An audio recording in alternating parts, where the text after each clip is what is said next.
Welcome, welcome. 15 people in here. Please smash the like button, please, and thank you. Where is my little thingamajig? I just had it. It was my little paint mixer. I literally just had it. Now I can't find it. What's up? What's up? I hope everyone's having a good day. I saw somebody commenting on my William Shatner video. Thank you for watching. Very exciting. I finally got to meet him. I made a complete fool of myself, but, you know, shit happens. It is what it is. And had a great interaction with him on the Twitters. Where the hell is this thing? I literally just had it because I wanted to switch this out. I can't find my paint mixer. All right, I'll use my big one. But I hope everyone's doing well. I did put the link in the Jack Show. By the way, Jack Show tonight on John Malin's channel. I was trying to find my other piece of glass, and I couldn't find it. I think I need a new one. This one's pretty scratched up. Also, look at how clear everything is. I love it. So I figured we could just talk for a second. And then I was actually listening to Graham Nolan's interview with Eric July. And so I want to finish listening to that. But I might just go through Graham's channel and listen to all of his Storyteller episodes. Because they're very entertaining. Just like doing an interview. I would like everyone to know that I finally got to work on mine. I keep holding off and holding off and holding off on doing one. For those that don't know, it's actually been almost a decade since I created this one story. And it was ironically my final project in college. And my college professor like pulled me aside and he's just like, this is one of the best like projects and you need to make it happen. And I was like, I will one day.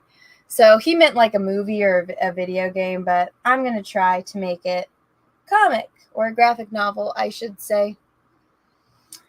But yeah, also, I'm going to show them on the Jack Show. I got my limited edition posters in. I'm just waiting on I was talking to the sticker company that makes my stickers for the stretch goals. Those are currently in production. I was discussing stuff with my printer about the photo book, if you guys ordered a higher tier and whatnot from the calendar. And so everything is in production in some way, shape, or form right now. I should be getting everything hopefully in the middle of October. And then I can start shipping. It's going to be hell shipping in November, but I'm going to make it work. I think those are things that I need for right now. Oh, I got something in my eye, of course. Oh, yes. Thank you for sharing my locals. I really want to start promoting locals because I'm going to be on there a lot more. I have a phone call scheduled with somebody from locals, like a locals representative. So I'm going to be hopefully very soon doing kind of like what Nick does. And since I'm somewhat banned from Patreon, I will eventually be able to tell that story one day. One day I will be able to tell you guys why. But until then, I can't. So, you know what? If you ever meet me in person, I will tell you. And then you can kindly spread the word to other people without me having to do it and getting myself in legal trouble. But, okay, let's try and position my camera. Okay, cool. Now it's time to mix these colors. To mix these colors. Okay. Alrighty, let's get started. I'm actually going to play the audio from this. Here we go. Here is the video I'm watching. It's Graham Nolan's interview with Eric July. I am at timestamp 16:38, and I'm going to play it right now. And just go, that's kind of how it works. Well, it reminds me of the Popeye syndrome.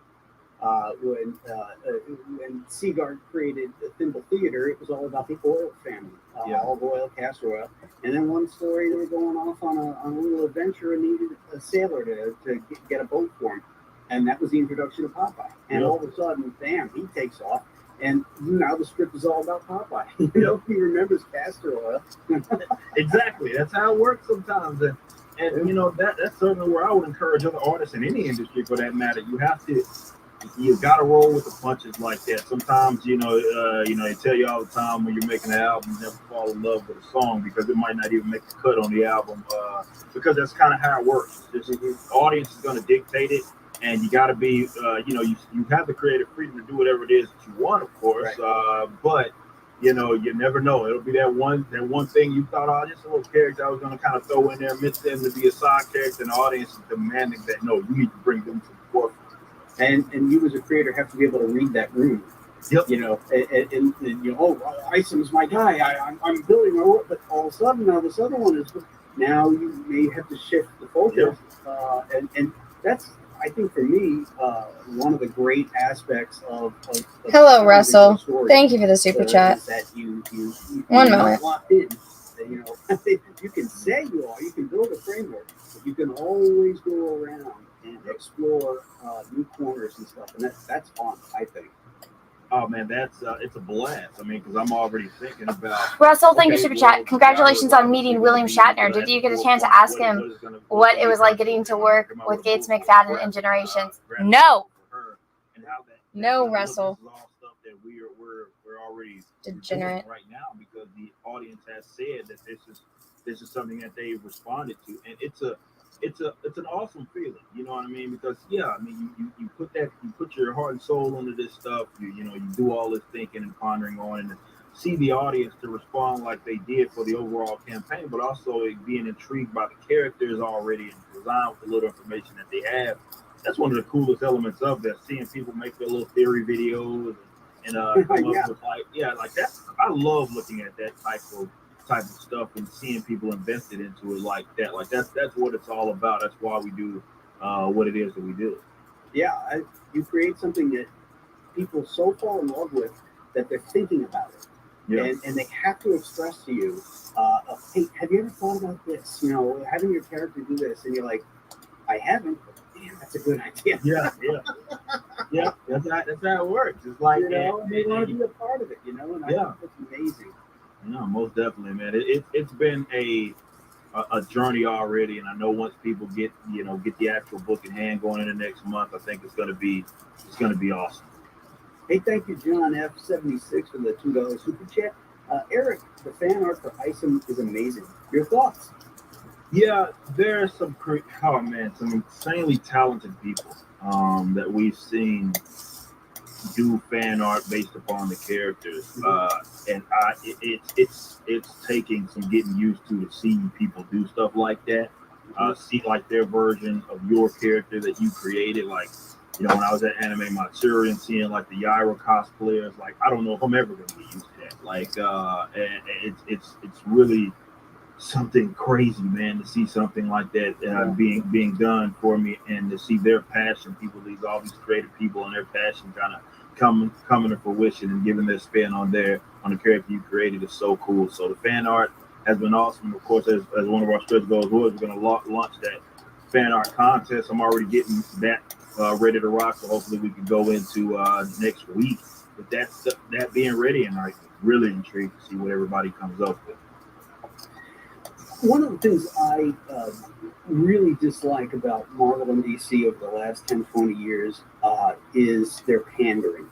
They're less interested in telling cool stories, but you've been attacked for you taking your anti-woke stance, and those two companies have gone, double barrel into wokeism. Yeah. And particularly, one of the first things that really jumped out for me was race swapping and gender swapping of pre-existing characters. Yeah. Or sexuality swapping. Yes. And it started with the Rawhide Kid. So they take the creations of other people, and then they just pander to what they think is a perceived audience. And nobody wants that shit. it dies on the vine.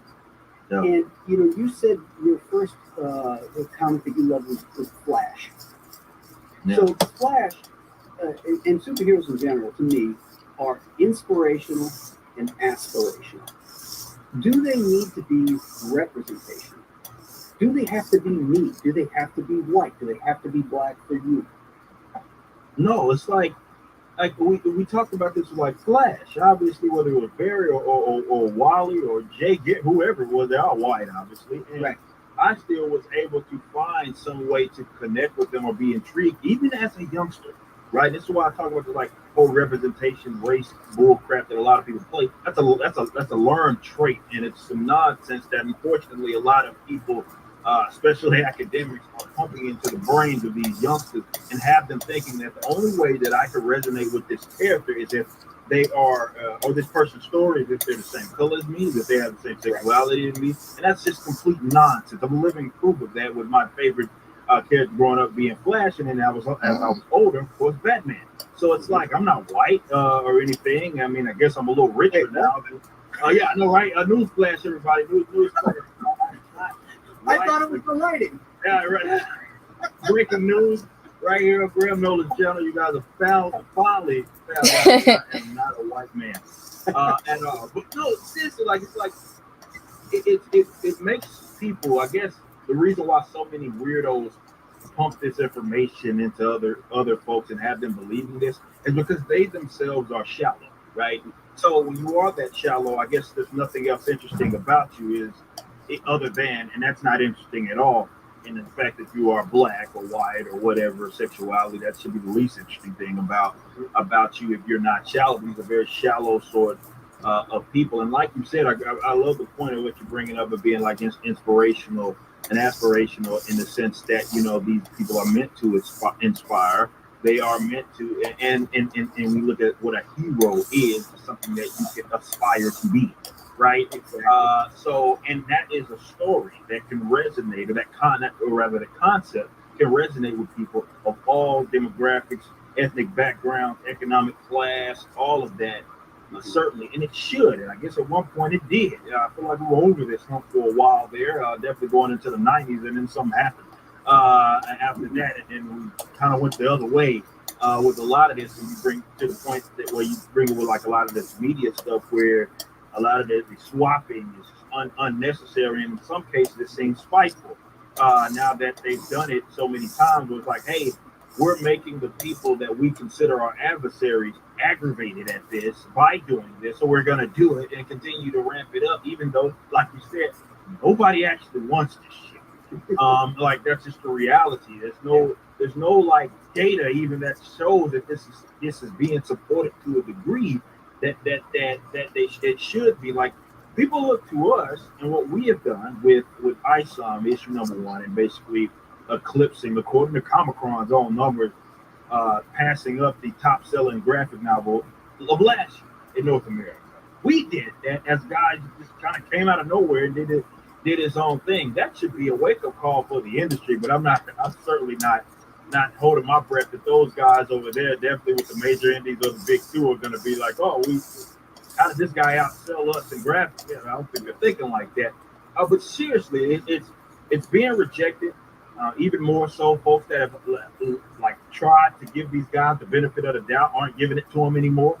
And you're seeing an utter failure. Like I know folks who point to manga and all that, and yeah, it's destroying Americans in their own market right now, but I think that's less about what they're doing, because manga's doing the same thing that they've been doing for years, and I think it's more of an audience that has just grown tired of what's being, and it's not all just with the race swap stuff, but that's part of it. The pandering, the political bullcrap, a lot of that has to do with why folks are just completely turned off and going somewhere else and importing from other countries like the material that like Americans should be dominating in at least their own country.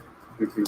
Well, there was a time when the goal of a comic book publisher was to A, entertain your audience, and B, sell as many comics as possible. That's what you're supposed to do as a business if you're in the comic book business. And they stopped entertaining and therefore they stopped selling a lot of comics. Everything became preachy, and everything revolved around their little bait and switch or tweets. So now all of a sudden, this character is gay, and this character is defined by his gayness. He has actually no character except that he's gay, or that he is now black, and that's the only thing that drives him. He doesn't have any real depth to him, and the whole point of characters and having them resonate for you to be interested in them and to have them inspirational is to have them. Yep. Agreed. Like that's the main thing about it. And these people are, I guess they're so talentless that they don't, maybe they're just incapable. Definitely a lot of the modern writers are incapable. I mean, you bring up a good point. I had this talk with Chuck Dixon, the same exact thing, where he's like, okay, now this character, of course, in Tim Drake, that he wrote up and down, going in the 90s and the 2000s. He's like, okay, now he's gay. Okay, did you make him more interesting? No. Of course you didn't make him more interesting or anything. He's just gay now, out of nowhere. It's not like you're doing anything that is adding to this character other than maybe getting a headline. But you think these morons would understand that those headlines aren't equaling, let's say, paying customers. You know what I mean? That goes back to the business side of things, what they seem to. It's like Rick Cecil was defined by his fatness. That part That's of it true. would be one thing if, okay, yeah, you're doing all this ridiculousness, and maybe from a creative spot, I would say this is dumb. But if it was working business-wise, I'd have to at least concede that, but I can't because it's simply not true. These guys are not making money, you know what I mean, at all like that. And thankfully for them, a lot of these are tied to kind of these mega corporations, at least with the big two, so they can at least somewhat subsidize some of this bad behavior. But it's not about selling the most comics. And comparatively speaking to previous years, previous decades, they're not in a good spot, and they've now tried to kind of take credit for like manga sales. Oh, the comic book industry is doing great. It's fine. Right. Yeah. Good to go. And then you look deeper into the numbers, you're like, well, it's not because of you, what you guys are doing. It's because of the other guys that are having this stuff imported, and whatnot. And they're also putting trade paperbacks in those numbers. Yes, exactly. Yeah. Yeah. Those are not the floppies. Those are being sold at the bookstores and to boost those numbers. Yep. It's smoke and mirrors. So they at least somewhat have to know that they're not doing well there, but it's not stopping them, because I think that the insane people just run the asylum here, and you could see some of this talent. I use the term very loosely, that they're bringing in that are just folks that just have no business doing it. I mean, I rag on this guy all the time, and I will continue to do it. You knew something was done. Marvel was done when they brought on like a guy like Ta-Nehisi Coates, who there was no evidence of him ever being not even being a fan of comics, let alone being able to write this kind of material. And not only did he come in and get a gig, but he got some of the two of Marvel's most prominent characters, and being Captain America as well as Black Panther. And he wrote Captain America like he hated America. Yeah, exactly. And he did that. So it's like, okay, that let everybody know, it should have, that these guys are on something else. They're not trying to bring in the best talent to write the best stories. This is about checking boxes and making social statements and all that, and it just simply doesn't always equal sales. Right. Well, when you look back at the past, do you remember Charlton Comics? Mm-hmm. Yes. Okay, they were the lowest of the low back in the day, out of Connecticut, trying to compete with Marvel and DC. But they used to cancel books at 250,000 copies. That's crazy. And now, you're the top dog right now. If you do that. It's by far, like not even close. I know King Spawn may be the only exception to that. But if you do 250,000 now, you are the head honcho of comics. Oh, yeah. They're having wet dreams over 250,000. Hey, that's perspective right there, man. Like, sure, man. Exactly. Now, granted, they were a quarter a pop back then. Yeah.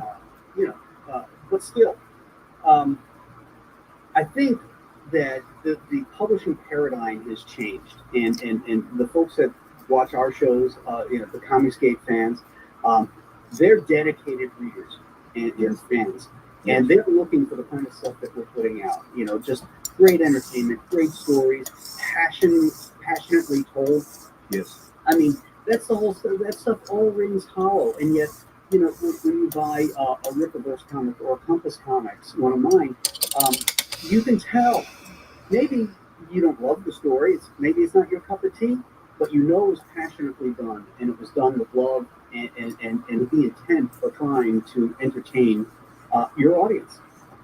100%. Like, this is what it's about, and I think this is why so many people kind of in our space or in our little pocket of the internet have been able to continue their careers despite detaching themselves from maybe Marvel or DC or trying to get those gigs, because we're appealing to people that actually want to buy and read.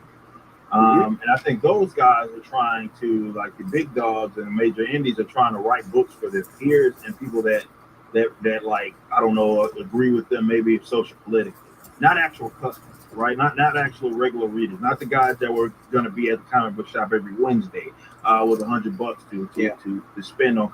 That's not who they're writing stuff for. That's who we write stuff for, and this is why, as angry as they are at me for simply creating a comic book and seeing the success, they don't have the self-awareness to see that, well, he's seeing the success that he's seeing because his target audience are actual readers.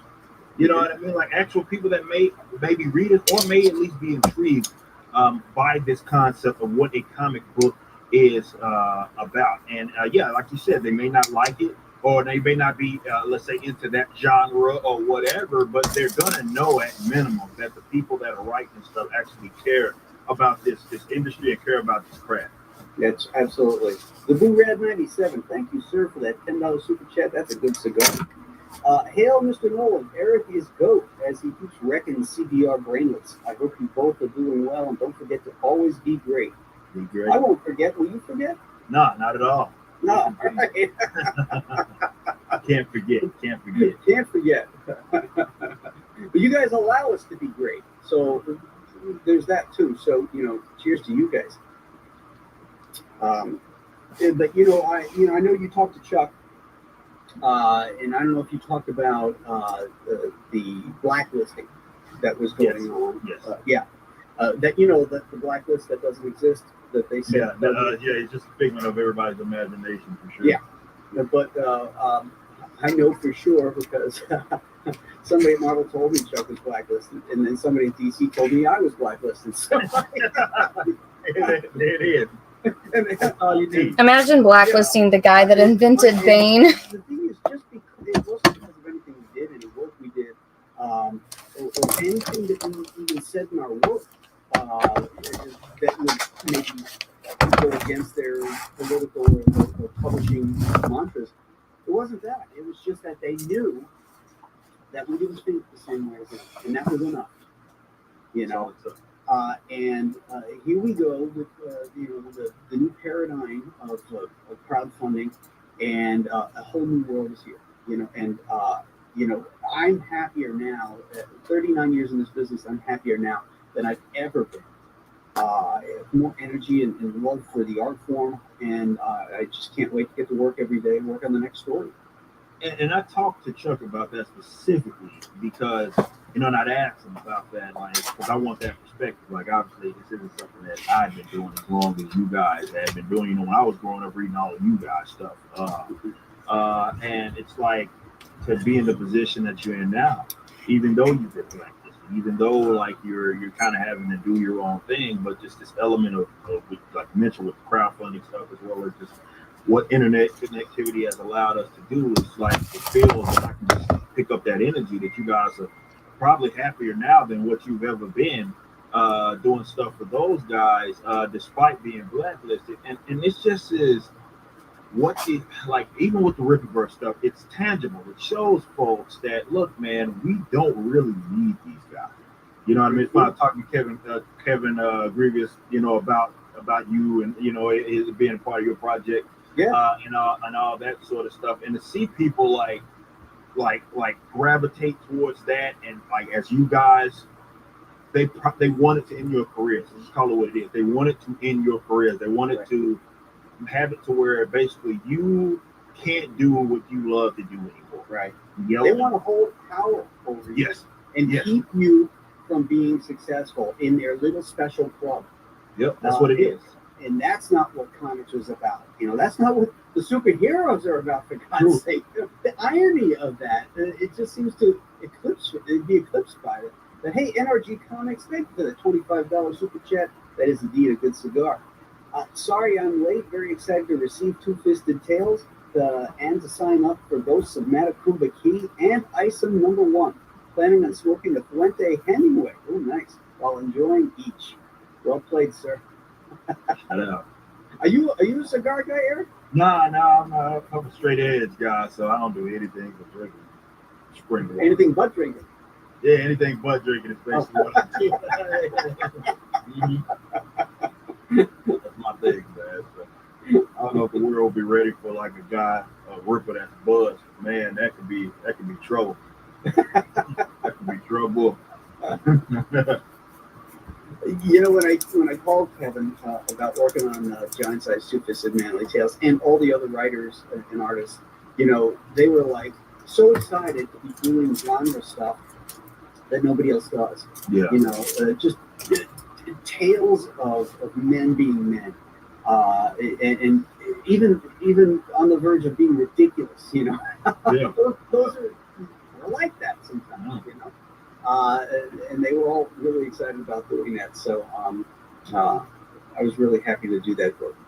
Yeah, but it's awesome, man. Kevin is an awesome guy, man. And big shout out. It meant a lot to, you know, definitely when we came out. You know what I mean? Kevin was one of the first ones publicly, you know, being a part of the industry, along with all of you guys. That like, hey, man, this is a great project. Rallying people behind it, and I appreciate that so much because it matters. Like I know these guys like to think, you know, whether it be through the blacklisting or through the political bullshit, where they think that, well, God thinks differently from us, therefore we should ruin his career, which is a sad, stupid thing. That unfortunately that's where the industry's gone. It's like you're either with us or you're not, and if you're not with us, then it's not good enough to just go separate ways. They need to end. Like that's what they tried to do to you. That's what they tried to do to Chuck. And that's what they try to do to various other people that have been in this industry. That dare to just say, hey, maybe I'm not a raging leftist, you know what I mean? Like maybe that's not my thing, and that's all it takes to say, oh no, we got to get rid of this guy. We are in such a good spot, and in the future, I'm interested to see how people take from everybody's individual models, from mine, and you know everybody else, and see what they could do to bigger and better things. And the fact that there's a bunch of creative people that are now just happier than what they've ever been, especially not having to, let's say, walk on eggshells. I can imagine those guys over there at the Marvels in DC are fucking miserable. You know what I mean? Like for sure, they're walking on eggshells, waiting to cancel each other. And that can't be the best work environment. You can't do your best creative stuff, like thinking like that. I bet those guys are miserable. How about they're canceling books, and so that there's less work out there. Yep. And now they're starting to eat themselves because you know they're all fighting for those little nuggets that are still left. You know. Yeah, that's what they have to do. I mean, because a lot of them, definitely a lot of modern talent guys. These guys, I don't know if they're really capable of doing things that or being brought on to do work for other people that aren't major indies or big two. Mm-hmm. We've seen some of them try to do that and not do very well at all. I know with even crowdfunding, it takes a certain kind of person to do that. You got to have charisma. You got to have. I totally understand that, but I think a lot of it's just, again, the smoke and mirrors of the industry. And I talked about this with Razor Fist about like the whole like job protection thing. You know, he's brought this up. I brought this up where that's what a lot of it feels like, and why they got so mad at me, because it's a threat to their model just by simply existing. So they're aggravated because, you know, I could do what these guys certainly couldn't ever do, and that's detach from you guys and do my own thing and actually see a lot of success. So they look at it like, well, if this catches on, well, what does that mean for their jobs? You know what I mean? Like you said, I mean, we see what's going on with even DC. Some of these guys are probably on the chopping block, nervous as all get out, and they're ruining each other's lives for what? You know what I mean? For a cosign or a retweet on Twitter. Like it's got to be a miserable life to live. It's no way to have a career or especially try to be creative when you're that stressed. Shoot, I forget what I was going to say. There was something you had mentioned that I wanted to touch on there about. I know what it was. When did it change? When there was a period there, like I'm sure Chuck mentioned, working with Denny O'Neil. Mm-hmm. Now Denny was as far to the left as you're going to get. If you've ever read those, Green Lantern books, and Chuck and I lean more to the right. I worked with Mike Gold, who was like one of those Chicago hippies, and John Ostrander, another guy, Chicago guy, very far to the left.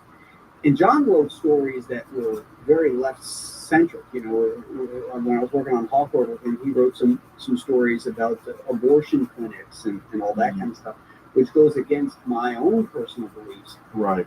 But we still all got along. We're still able to make comics.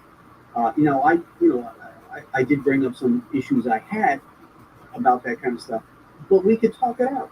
Right. But we all still had the same goal, and that was not to cancel each other or shout down each other, but to create great comics. And that doesn't exist now, it seems like, when you're working with people that think differently than you. You can't just agree to disagree and work on and try and elevate the art. It's insane, man. Like how many folks, I mean, obviously I experienced this in music. When folks found out, hey, he's a libertarian, he doesn't think like us, yada, yada. Oh, man, it's just people just get aggravated at that because I don't know where the shift was or when it happened, but you knew it happened when just basic conversation or basic disagreement meant, okay, this guy, and it often came from those guys on that side. Like I never did that. I was like, oh, well, this person leaned that way. I was not like in the case of like, oh, well, screw that guy, try to end this person's career. Like I never would do either thing. That wouldn't even cross my mind to try to do to someone. But that's not what it is anymore on their side because they look at it like, oh, well, wait a minute, you're one of them.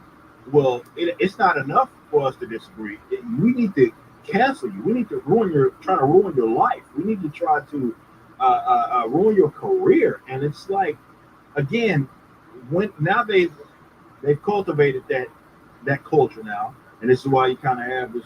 Everybody's holding a gun to each other, like, "Hey, anybody step out of line here, I'll take you out." And it's like you have to be a miserable person to certainly do that. A miserable person artistically because you can't really do your best. But yeah, the whole agree to disagree thing is no longer certainly a thing.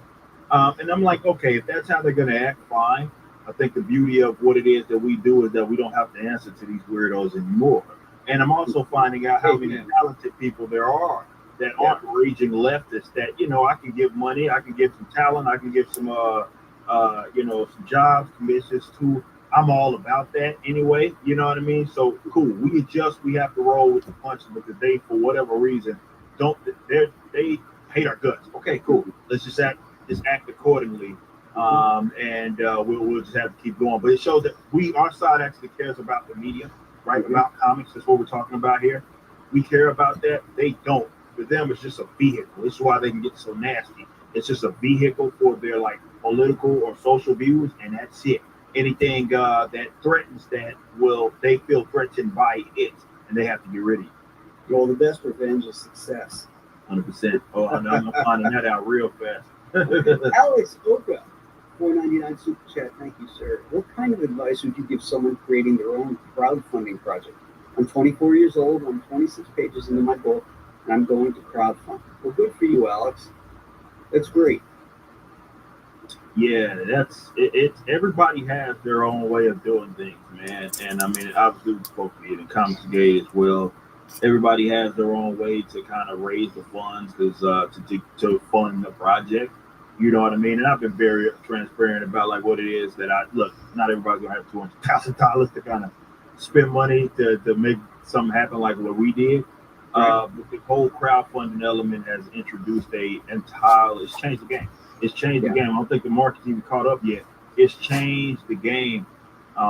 So if you can get out there, you got to create something that's presentable first and foremost, and do what you can with the funds that you do have to give people something to invest in and something they want to invest in. And I don't think, and Graham can speak more to this, but I don't think people are going to want to back a project that they feel is half-assed. So you got to kind of give them a reason to get invested.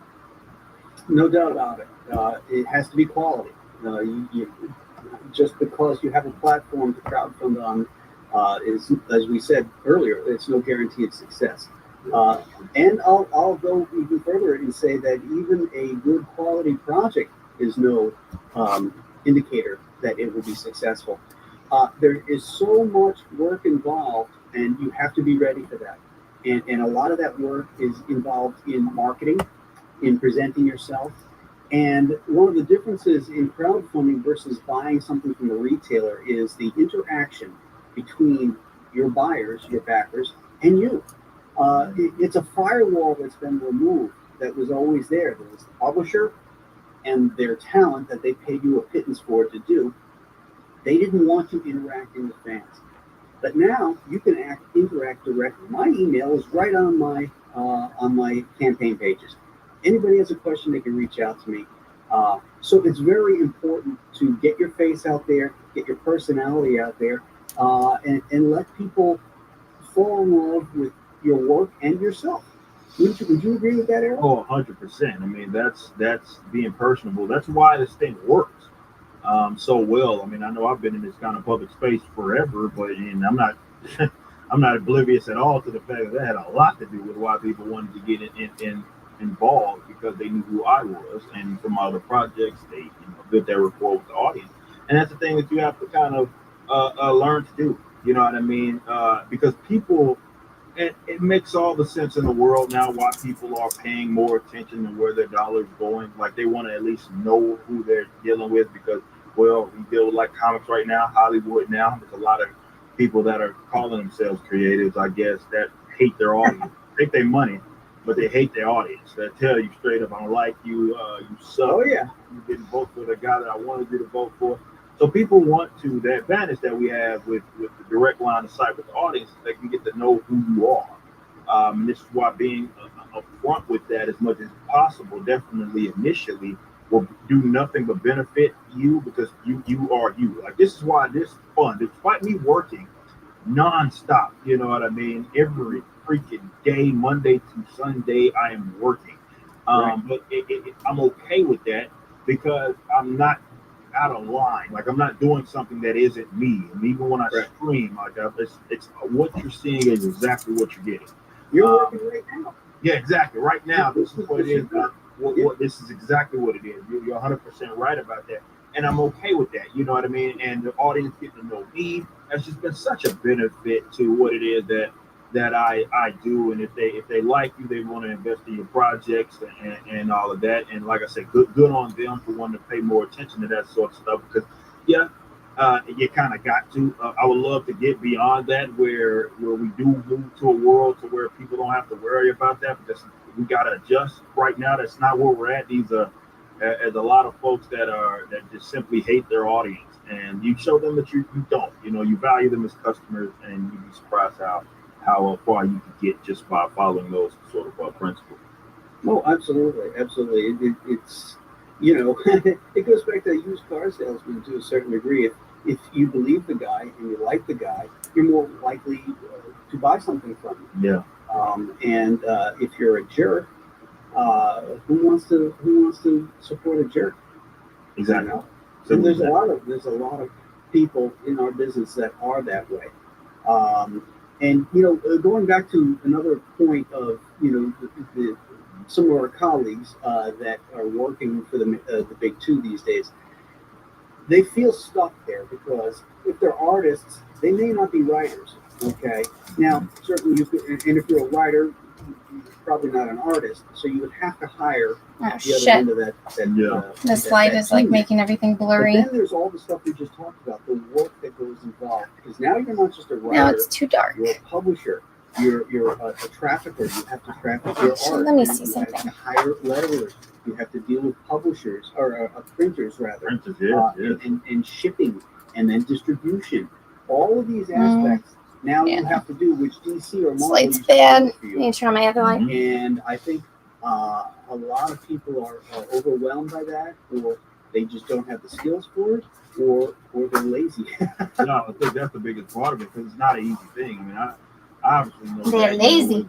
I told people this from the get-go. It's like, yeah, it's not just me starting a company. I'm technically starting a distribution house. You know what I mean? Because I have to do that. You know what I mean? I have to grab a plan. We got our own warehouse, got employees and all that. Like, this is stuff that I have to. That's another industry in itself. You know what I mean? Where I have my own fulfillment and distribution there. And yeah, it takes work. I'm there boxing stuff. You know what I mean? Signing stuff or doing whatever I have to do. And I had to hire people that, of course, I could trust to help out with that. And this is why it's important to surround yourself with people that at least can make up for your deficiencies.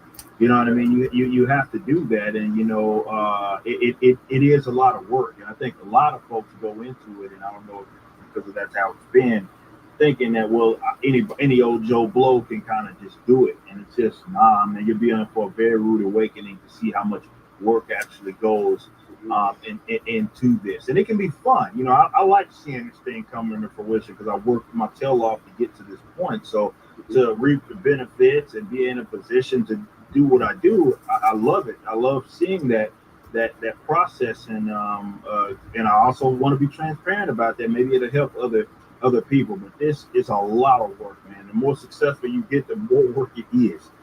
Yep. You know what I mean? To account for those numbers, it is not an easy. It's not just for anybody.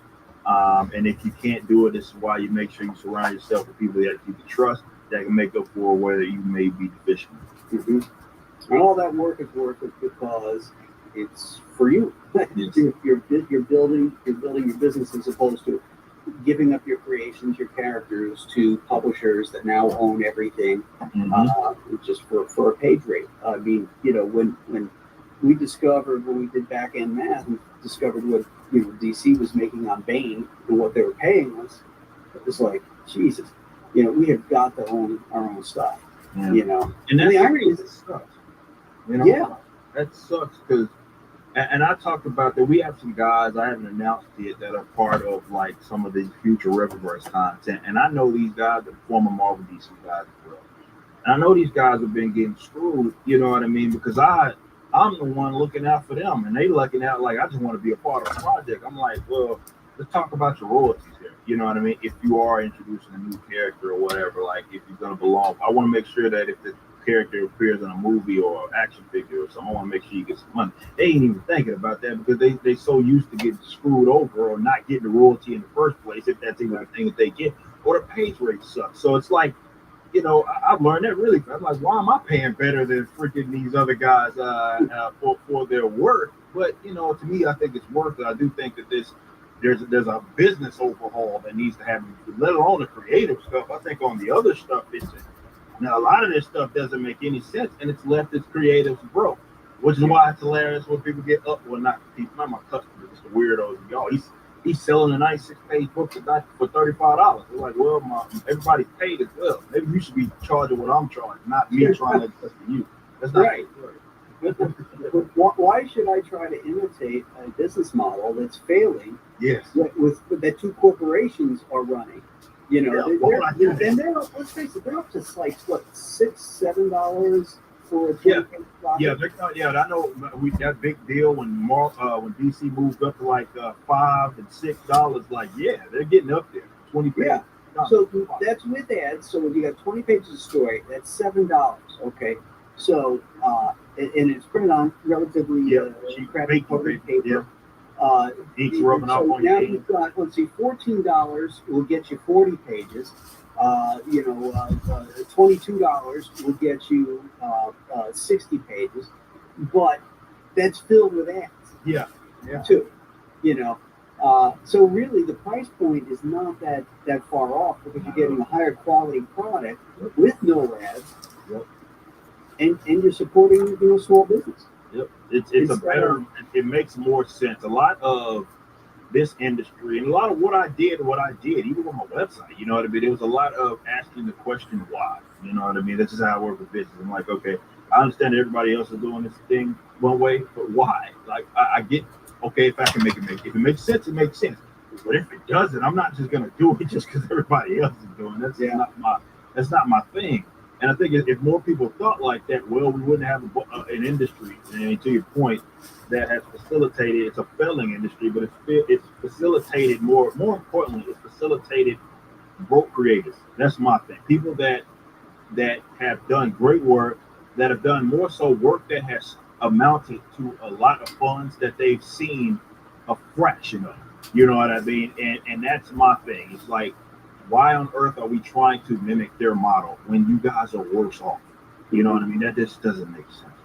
To me, it's embarrassing that our business has to have a comic book. What is that fund to help indigent comic artists? That I can't remember what it's called. Somebody in the chat help me out here. It's an organization that helps with medical bills and stuff for cartoonists and comic book artists that fallen on hard times. Somebody will get it in the chat here. But anyway, it's embarrassing that our business should even have that, and that it's being supported by successful working artists of the day instead of being supported by the companies that have made their lives miserable because they didn't give them ownership of all their creations, and then they shift them out the door. Hero Initiative, thank you, Stifling. The Hero Initiative. We shouldn't even have that. These guys should be getting paid monies from the creation of their characters. The Don Hecks and the Gene Colans and these guys who gave their lives to creating great stories and art that don't see jack for their creations in these billion-dollar films. That's the biggest, the most insulting part of it. And that's why, it's one thing for you to be adapting someone else's stuff, and definitely when you're an artist, you're gonna get your share of that. But for these people who come in and do their own original creation, it makes no sense to why you got these $billion. I mean, I feel like every new movie that comes out, we hear about that. It's like Marvel, but it gets buried, but it happens. It's like, well, so and so created a character that was used in a Hawkeye series or something, and they didn't see it die. You know what I mean? It's like something's fundamentally wrong with that. You know what I mean? And it's it's not going to kill you as a $1 billion corporate entity to give them a royalty. You know what I mean? Where they at least per appearance are seeing something they can eat off that, because they created that, right? So the fact that these people are having to do that, or more importantly, the fact that they're just regular job, the commissions aren't enough to pay for that shit, you know what I mean, it shows that there's a fundamental problem. And that's the thing that gets me about this, is that these weirdos would much rather protect that stuff, right? And even if it's out of spite, for guys like you and myself, they'd rather protect that crap as opposed to, I'm not even asking for their support. I'm just saying, get the hell out of the way. You know what I mean? What's knocking me for? If you're knocking, that's fine. But these people are knocking me and protecting the institution and this business structure that has again left people broke. They are flat. Some of the best creatives are flat broke. That's a problem. That's a problem, and we need to fix it. We need to fix it going into the future by adjusting the business model. And I think this is what this whole kind of decentralized newer comic book industry hopefully will bring in. Well, I couldn't agree more, because in the past, up until the last few years, when crowdfunding became a viable way to move forward with your creativity, if you want to work in the comic book industry, to be a professional, you had to work for the big two, pretty much. And then some of the guys came along as well. But the real money, I say the real money, but if you happen to be on a good royalty paying book, say back in the 90s, you made some really good money. But that whole business model is based on a monopoly. You got these two guys that run these two companies that run everything, and you know what else they run? Distribution. Yep. How is that not a monopoly? Diamond I know it was only till recently, and I've talked about this in my chat all the time. It was like that was another one of the questions that I asked. I was like, well, I know I can't be the only one asking why is this one fucking company that everybody goes through in order to get their comics through, not just the big two. For a while there, like they basically had Diamond had exclusive deals with like everybody. Now they still have it with Image and Boom. Like I'm like, there's any. Look, I know I can't be the only one that sees a problem with this. Like, and it's not like you ask these people and you're like, why? They don't know. They're just like, well, that's just what everybody does. It's like, okay, this is why you got in this mess. You know what I mean? Where everybody's just kind of going through the motion. But yeah, that's exactly effectively what it was. Yeah. Did you know that back in the 1960s that DC Comics ran the newspaper and comic book distribution? They owned that company. And all of Marvel Comics were distributed by DC. It's crazy. Which is why in 1968, when you had Iron Man and Captain America in Tales of Suspense, but then in 1968 they cut a new deal and were able to produce more comics because they were limited to how many comics they could produce because they didn't want to compete with DC. Yeah, in 1968 they changed that, so that's when Captain America got his own book, Iron Man got his own book, Hulk got his own book. The Silver Surfer got his own book. The Submariner got his own book. They expanded out of those Tales of Suspense and Tales to Astonish and all those other team-up books because they were able to expand into distribution. But that to me was crazy. Again, it's a monopoly. You have one guy running everything. That's insane. And nobody sees anything wrong with it. A lot of people still doing it. You know what I mean? Because even when I, told people like, yeah, I'm not gonna do that. Like even like I would talk to people about like our success, and even to this day I've been talking with online retailers, and they're like, hey man, you think about going through Diamond and do my no, I don't want to do that. Like, why is everybody trying to pressure me into doing this when I know I can do it my own way and I can fund it on my own? It's like why is everybody just they're just accustomed to certainly doing that. To me, it just didn't make sense. Yeah, they want you to follow along with that standard business model, but Diamond is going to buy your product, your $25 comic book, for a third? Yeah. So yeah. So and you're getting. I'm going to get worse rates, right? Worse, and then they're going to have to get that whatever money that they're getting off the top. Like that's to me, it's just. I lose out of that. My business loses out of that, and my artists, of course, by default, lose out of that because I have less money of a pool to kind of pull from to make something happen going into the future. But yeah, like the fact that there's just nobody that I think more questioning it now, definitely as people figure out that there's the means. It's very possible. I think a lot of it maybe has been, well, this is just what everybody else did, and because everybody else does it that way, you have to do it that way.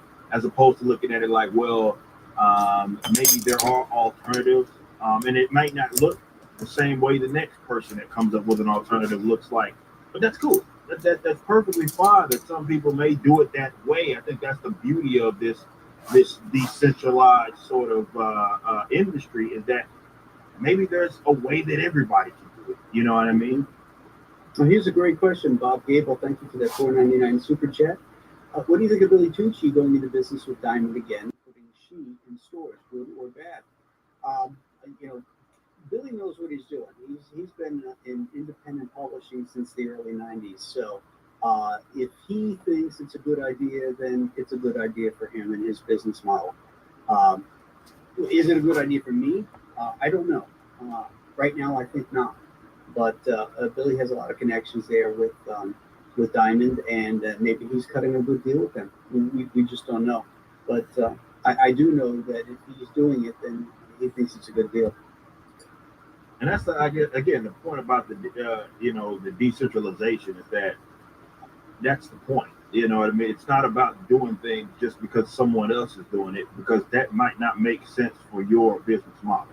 And I know damn well like it wouldn't make sense for me. You know what I mean to do that. But that shouldn't be a threat upon what someone else is doing. That's why I always talk about decentralization all the time, because I'm like, dude, it's not about one model or even a new model that everybody else is doing. That's Right. not what it's about. It's about people being able to have the means to do what makes sense for them, and the Right. more options, the better for that individual creative or that individual business. In terms of how they handle that aspect of their business. So if it makes sense to do that, you know what I mean, when you sell the book to these folks and they get it out there, put it or whatever in stores or whatever, it may make sense for you. Whereas I look at it like I don't like to do that for other reasons. I don't like that. I would much rather pay you. You paying me. How about I pay you to do that? To provide a service maybe for me, whether it be through way of employees or whoever it is. And that way, you know what I mean, I can keep as much of my money, and there's nothing, I don't have to get tied in and married to these deals that I don't want to be involved in. But that's why decentralization is so necessary, because what I do is not going to make sense for everybody else. Right. And what they do may not make sense for myself, and that's okay. Mm-hmm. Where I see retail sales working is if you are doing two different things. One is your crowdfunding book. That's the creme de la creme, the beautiful upgrades, all the stretch goals, all that kind of stuff. And then after that's been funded, and maybe a year later, then you put out a floppy version of that would go into the retail stores. So you've made the money, and now this is really more about exposure, getting in new readers, getting in new eyeballs on it. That makes sense to me. But again, you want that collectibility, you want that specialness of what the whole crowdfunding audience is about. And if you just stuck your books into retail stores, they're going to undersell them, and it's not going to be good for your brand. Yep, that's 100%. I mean, that's why I wanted to I took the transparency, obviously, element of what crowdfunding has been. I can build it obviously on my own site, but that was a big part of it. I love that aspect of it so much. The kind of exclusivity, the collector's element of it all is right. About. Like I love all of that. Keep it in the campaign window, so if they could support it during that window, they get something special. It's something they can't get access to anymore. It incentivizes people to go support it, but also people can say, "Hey, I was there when during that window, and I got this." It's a way to connect kind of with that audience. So there's so much to this that crowdfunding in itself introduced to the game, and I think we're just really at the beginning of that. You know what I mean? Like as far as, no doubt. Yeah, like this people are still coming up. I mean, we're an example of that. Like we took what people did out of that, and we've implemented our own kind of model, and then somebody's going to take what I did, they're going to do their own thing, and probably see more success than what I did. And I'm excited to see what other creative ways, even on that perspective, that people come up with in terms of what they can implement with their own business. Oh, no doubt. Are you a collector? Like in terms of like comics, or like rent? Oh yeah, for sure. You are, okay. Yeah, for sure. Well, what do you collect? Do you have a? So I got like that's a shelf is full of nonsense. So it's out of frame, but this whole there's a room here that is filled with like long boxes of just fucking everything, or just random as fuck. I caught myself trying to actually have an inventory, for myself, because I need that. Using like a CLZ or something to try to keep tabs on that. But I've never been in the I never let me say this. I guess because a lot of people are into the whole buys, sellers, aftermarket stuff. I never did that. I was like, hey, I want to fill out this collection. I need issue 4, so I'm gonna fucking find it and I'm gonna pull it in, and I'm never selling that shit. You know what I mean? So that's kind of how I operate with it for sure. Have you ever bought to fill a piece in your collection, like a slab comic, like you needed Fantastic Four 5, which in fact, folks, I do need. And you bought it because it happened to be slabbed or something like that. Would you? Here's the moral question for you. Right? Yeah. Do you break that slab? Do you crack that thing? All right. If yeah, I'll tell you why. And I know it's for some people are like, what the fuck? Because, like I said, I'm a collector that doesn't plan on like selling that shit. You know what I mean? Like anyway. So for me, it's like, yeah, I'm doing whatever the fuck I want. Once I got possession of it, oh, I'm doing whatever the fuck I want with that damn thing because you're not getting it back. I found it. That's the point, right? But for some people, it's far more economic than that. For some people, it's like it's more trading than it is collecting. You know what I mean? I'm a collector, not a trader. Well, one of my collections that I'm trying to get is the first 102 issues of Fantastic Four, and all the Kirby Lee ones, because to me that's the Fantastic Four. So I bought on eBay a copy of FF #2, and it was slab, and it was graded and all that kind of shit. The first thing I did was I took a screwdriver out. I took a razor and I cut open the seal very carefully, mind you, and I pulled that sucker out and get. Oh, there you go. There you go. And then read it. I actually read. That's what it's about. That's what it's about. That's what. Yeah. That's what. Again, that's I think the difference between like the guys that are just kind of in it. It's more trading than it is collecting. Like for me, I just want possession of it. I want to read it. And my thing isn't to get rid of that bad boy. That's like that's not. Yeah, you worked hard to get that. Get it, yeah, exactly. And I just want to leaf through it. And I want to be able to pick it out and smell it and read it. And actually not read a reprint, but read that one. That was the one that was printed. It's going to be the best printing that there ever will be because everything else is scanned from it. And, hey, Rippaverse News, Reviews, and Theories, a $2 super chat. Thank you. I was there in that window. Yeah, referring to like the campaign window stuff. So yeah, like that. Oh, okay. Yeah, like that. That's a big part. That I think that's also a big part of why we're seeing success. People love to see the numbers go up. People love to kind of get in on that. That's what crowdfunding gets implemented. You know what I mean? Mm-hmm. That's why I would have taken advantage of that. So yeah, most definitely. It's an event. When it goes live and it really starts to build and stuff, like when we do closeout shows on Ethan's channel, we're up till 3 a.m.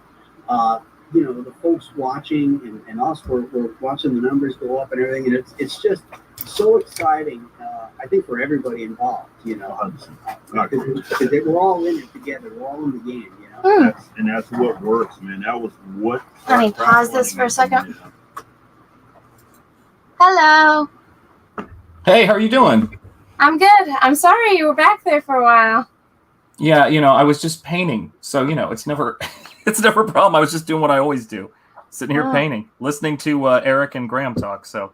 Yeah. I was like, I haven't seen this, so I was like, I'll listen to this in pinks. You never know if anyone's going to show up. But yeah, absolutely. What's new with you, man? Been a long time. Yeah, nothing much. Just painting, wrapping up the last 9 pages of Nosfero the Cryptwalker, and just enjoying things, and enjoying painting. So I was, seeing you paint, and I said, "Oh, I should go paint with somebody." That sounds like fun. Yeah, I saw like Narwhal hit me up, and he's like, "Oh, next time you paint, I'll jump on." I was like, "I don't know when that's gonna be, man." Yeah, I saw your videos talking about meeting Bill Shatner. Man, that was awesome. Oh my gosh, yeah. I was more shocked about him like responding to me on Twitter. He's amazing. We saw him, I guess it was a couple of years ago, right before all of the excitement started. And we saw Wrath of Khan in downtown Providence, and he was there for a Q&A afterwards. And that was one of my wife's bucket lists, to see William Shatner. So we understand the joy of meeting Shatner. Dude, I kind of want to do that, but he doesn't do it on the West Coast. He's only like sticking on the East Coast. You'd think he'd be on the West Coast. I mean, Hollywood. I know. I don't think he lives out here, though. So, I don't know. Cecil wanted me to go to like one of them in Georgia, and I was like, I've gone on too many trips right now. Yeah. But my goodness. Everyone's just like, Anna, he's 91, tick, tick. And I was like, I know. That's terrible. I know. Oh, I know what you mean, though. But we were saying that. Actually, I'm pretty sure my wife said the same thing when she saw that video. But yeah, I had Narwhal on my show. I guess it was, gosh, the days blur together. I think it was 2 days ago. And we had a great time, man. What a great dude. Yeah, he's a unique one. I know. I I saw love the it. early streams, the meetings of Narwhal. I've go way back. But yeah, he's my Nosferbro because I love Nosferatu and so does he. So it's great. We always message back and forth. He's such a cool dude. I love his adaptation of it. It's beautiful, man. Yeah, I liked it too. I mean, I like all of Narwhal's books. He's one of those Mhm. creators that now I'm like, I don't even care what his project's about. I just buy it because I know it's going to be good. Yeah, absolutely. Yeah, I can't wait to back that anthology. I've got the Earthbound 1 and 2. Those are great. And Oh, does he have a new campaign out? Yeah, he's got the Narwhal anthology. That's what we were promoting on the show the other night, and it's doing great. It's I forget what we left it off at, but I think we crossed 23K on that stream, so that was nice. And what is it? Just a bunch of Earthbound? Actually, what it is it's him working with different creators. So I think sometimes he's illustrating what other people write, and then other times, he's what do you call it? Writing stuff and having other people illustrate it. So he's kind of doing a lot of different things. And it looks really cool. So yeah, he's experimenting. I know, right? Crazy, isn't it? To check it out. So how have you been outside of Shatner, of course? Just busy. Just dealing with printers right now. Oh dear, sorry about I know. My printer didn't get back to me for like a week, and I was like, "What's going on? Are you alive?" Yeah. And then he's just like, "Oh, I'm fine," and I was like, "Homeboy." Yeah. Now, wait, is this for the calendar? Yeah. Oh my goodness. So, have you worked with the printer before? Yeah, he was my printer last time. He's a Oh, that's good. He, very, very nice, but he's you just kind of tell him what you want, and then he's like, okay, I make it happen. So what's harder for you? I mean, do you find it harder to do printing jobs where it's photographs or paintings in terms of color and everything like that? Oh, paintings by far. Because you have to experiment with it. A photograph, I mean, it's not going to it can change the photo dramatically, but you can still kind of, I don't know, make it out. Like, I feel like my calendars were printed kind of dark. Mm-hmm. But it was fine. I actually liked it better printed dark. So I was like, oh, okay. Yeah. But with paintings, I have to be very careful and particular about like what kind of printer. Because if you mess with the color, then it changes the whole thing. Do you have a photographer that you use for your paintings, or yeah, you take it yourself? A lot of the time I do it myself, but if I want, like, it depends on what I'm trying to do with it. Mm-hmm. If I'm just trying to post it, a phone is fine. But I go to this place in LA that will do extremely high-res scans. The only problem is when they do that, I've had this happen so many times where their scanner is dirty. Ooh. And so there's like specks of dust in my scan. And so I have to hire an editor to go in and like Photoshop out all of the dust. But I mean, it's so high res that when it's done, it's worth it. Yeah, that's awesome. Yeah, I love that stuff. I mean, when I scan my stuff in, because I don't photograph it, I just have a big, flatbed scanner. Mm-hmm. There's all those little tricks you learn, different layers and stuff like that. But man, it is a whole nother thing. I can't imagine oils. Hats off to you, man. I cannot do oils. So. Oh, I feel like oils are easier than watercolors. I don't know. Maybe it's a delicacy. Depends on the person, probably, right? I mean, for me, ooh. I'm pretty heavy-handed, so my stuff is always pretty dark. Mm-hmm. So I feel like that kind of helps because the lighter it is, the more minute it is.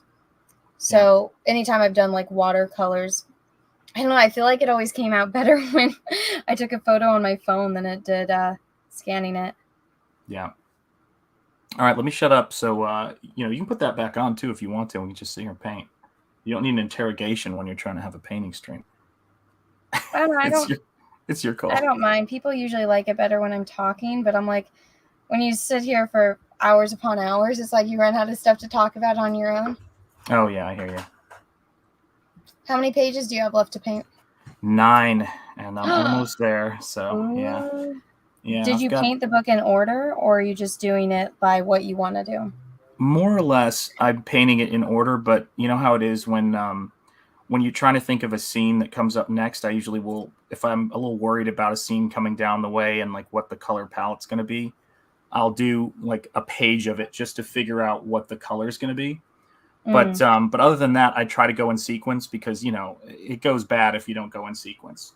You find yourself going, oh, I need to go back and put another couple pages in there, or maybe I want to change something. So I try to be good and go straight through is the plan. Do you have everything like all mapped out in advance? Absolutely. Yes. Yeah. Although, you know, I remember hearing Ethan talk about it. I know where the story's going and I know what's going to happen in it, but I do try to leave a little bit of room open, you know, so it's not like I'm definitely not a work from a complete script guy at all. Yeah. And, you know, that's how it goes. But it's fun, man. It's a blast doing this stuff. I mean, painted comics. Who would have thought there'd be such a great crowd for this? Yeah. Well, I feel like it's definitely unique because everyone just works digitally nowadays. Yeah, no, that's why those originals, right? I mean, it's crazy. Originals have gone up so much in value because so many artists don't make originals anymore. So if you get like, you know, an artist who used to work traditional and now works digital, their stuff just goes through the roof because you can't get it anymore. They're not making it. It's wild. Yeah, it's one of the things about like Ethan doing everything traditionally, and then like whenever we do like the art auction, and it's like whenever John draws something, it's like John drew something on paper. Yeah. Yeah, John stuff. I would love to see John do digital pencils and have somebody like Gary Martin or somebody ink it just to have something, you know, physical of it because I really like his hatching and stuff that he does in his digital stuff. So it'd be cool to see. Well, it's cool because even when John does draw traditionally, it doesn't change. Like some people, I feel like they draw so differently when it's digital versus traditional, but John's consistency is there. Yeah, absolutely. I wonder what Narwhal's drawings would be like if it was traditional. He did some, didn't he? I feel like he did a sketch or did some experiment that he showed, and it looks relatively like, you know, how he works digitally. It was pretty cool, if I recall correctly. Because I saw the, I think in one of his books, he had like the behind the scenes, and it was showing how he uses 3D to design like his compositions. And I was like, oh, based on how basic some of these drawings are, I wouldn't expect the 3D to come into play. He's a madman. I mean, honestly, he's got the way that he comes at things is really fascinating. Like, you know, I love the movie Nosferatu. I've seen a lot of people try to do adaptations of it, but he really nailed the kind of the weird vibe of that film incredibly well with his compositions, with his designs. I mean, he totally won me over backing that book. It wasn't just because I like his stuff. I mean, it's great.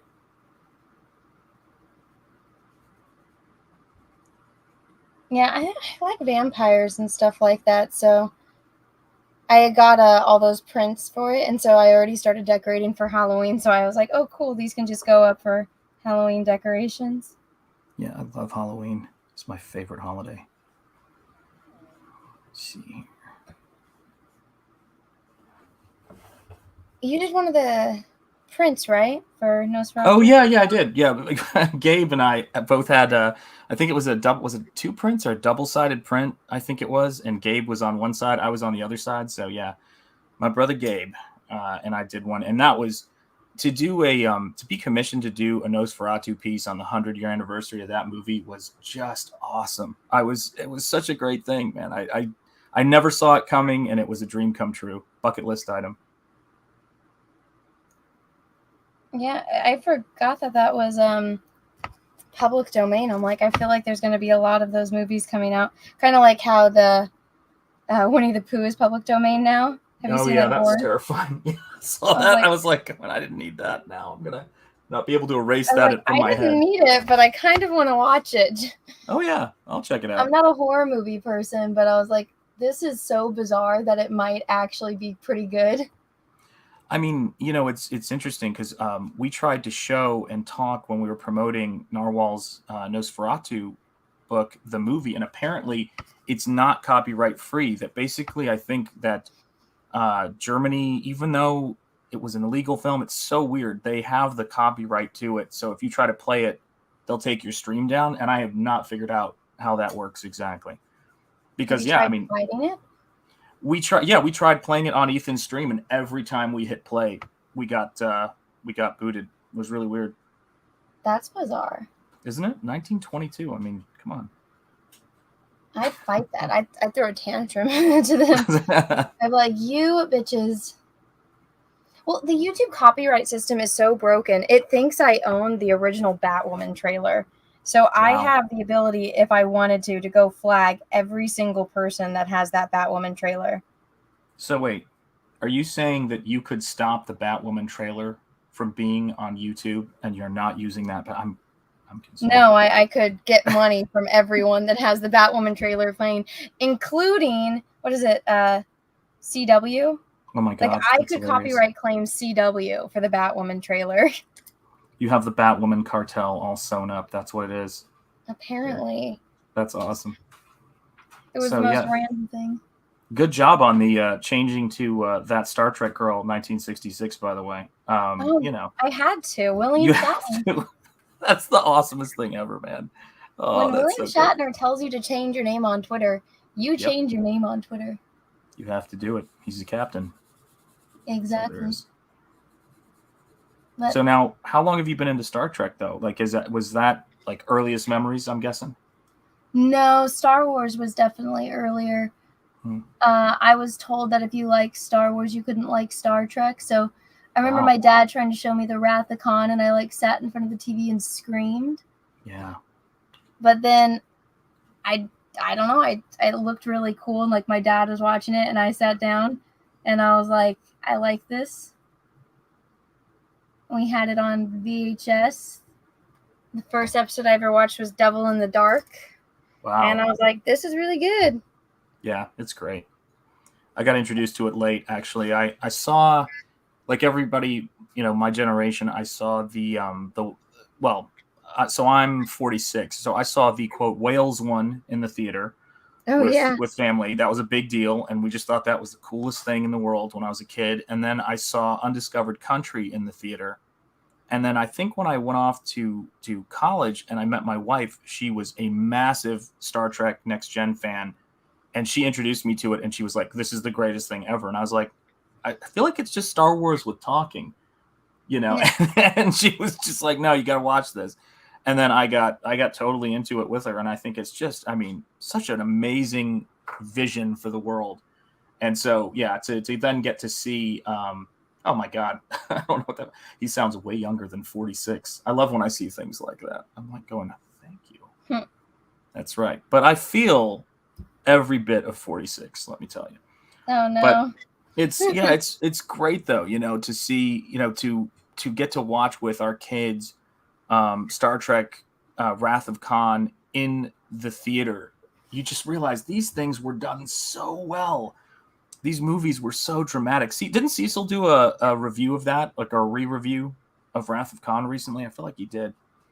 Man, it was so good. I don't know. I didn't watch it. I went and saw it, and I was like one of the only ones in the theater, and I was like, what the hell?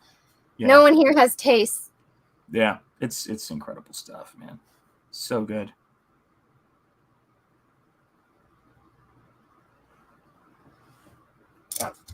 It was really special for me finally getting to see it in theaters because I had never seen it in theaters.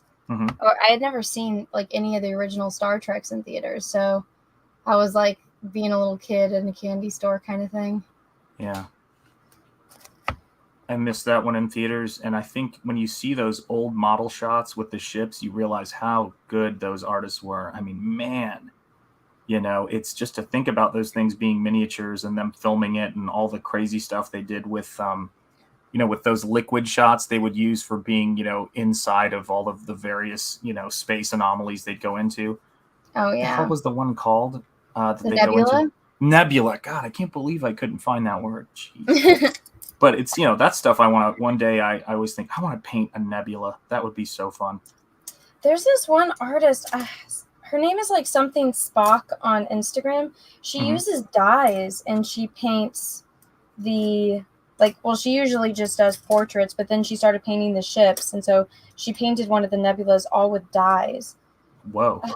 Maybe somebody in the chat knows. She's an artist on Instagram. I've shown her stuff on stream before. It's not Captain Spock, but it's something with Spock in the name. Yeah. See if anyone. I had this former student who paints figures, and then he does space shots in oil. So he'll do the planets and then have like a figure, like a Greek thing or something. His name's Rob Ray. And I think his Instagram's Rob Ray Art. And it is, I mean, I love the way this kid paints space with oil paints. It's really cool. See, I'm over here like, I'll just copy Drew Sturzan and I'll learn how to use an airbrush. Nothing wrong with that. It's the cheating way, but it's the most, or at least I think it would be the easiest way to do stuff like that. Oh, yeah. I mean, Drew Struzan, I was looking at his Hellboy poster video the other day. I play that sometimes when I need to get inspired and you know, or have my soul stomped and just watch him do his thing. Man, I tell you what, the way that he does that stuff, like it's just a reflex to him, is so fun to watch. It's like Bob Ross times, you know, 1,000. Although I do love Bob. Still undefeated on YouTube. I wish I'm wearing a brand new shirt and I just got alizarin crimson all over it. Oh, shoot. Sorry. Which means it's going to stain. It will be missed. Oh, brand new. Let's see if the terp can get it out in time. Oh.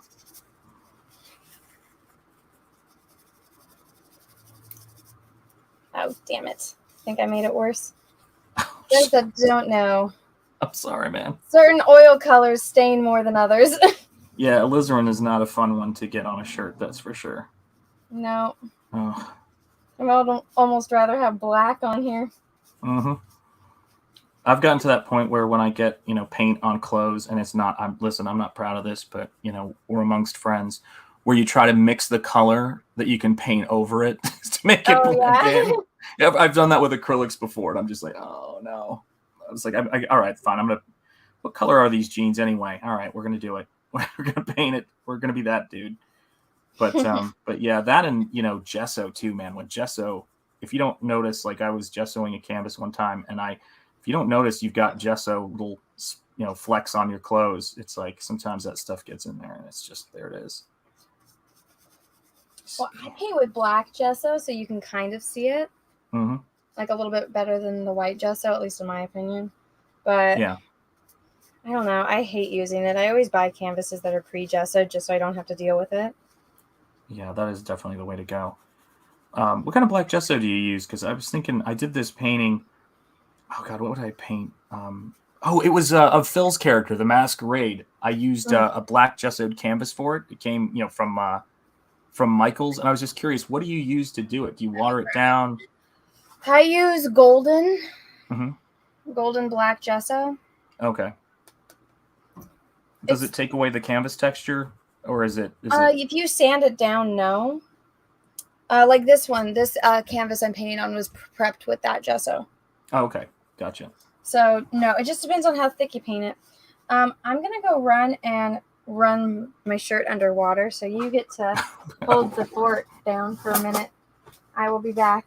All right. Hi, everybody. If you're just now tuning in, this is Anna, that Star Wars girl. There have been some changes that we're going to be talking about on a future stream. So make sure you do hit that like. Make sure you're subscribed. I'm sure you already are. As we sit here and we paint happy little eyeballs and happy little comics. And again, this is Anna, that Star Wars girl, also known as Anna, that Star Trek girl, 66. Thank you, William Shatner.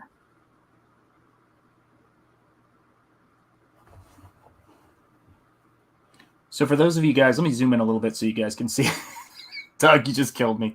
For those of you guys who haven't seen this before, I'm working on, let me just zoom in a little bit.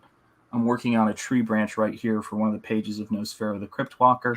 Anna was kind enough to send out painting links because in Comicsgate, what makes it cool, and Comicsgate adjacent, dare I say, we have some pretty outstanding artists working in both digital and traditional media, and it is very rare to find somebody who was crazy enough to work on traditional on a stream. And I thought, I don't want to miss this chance. You're not going to meet a lot of people doing this.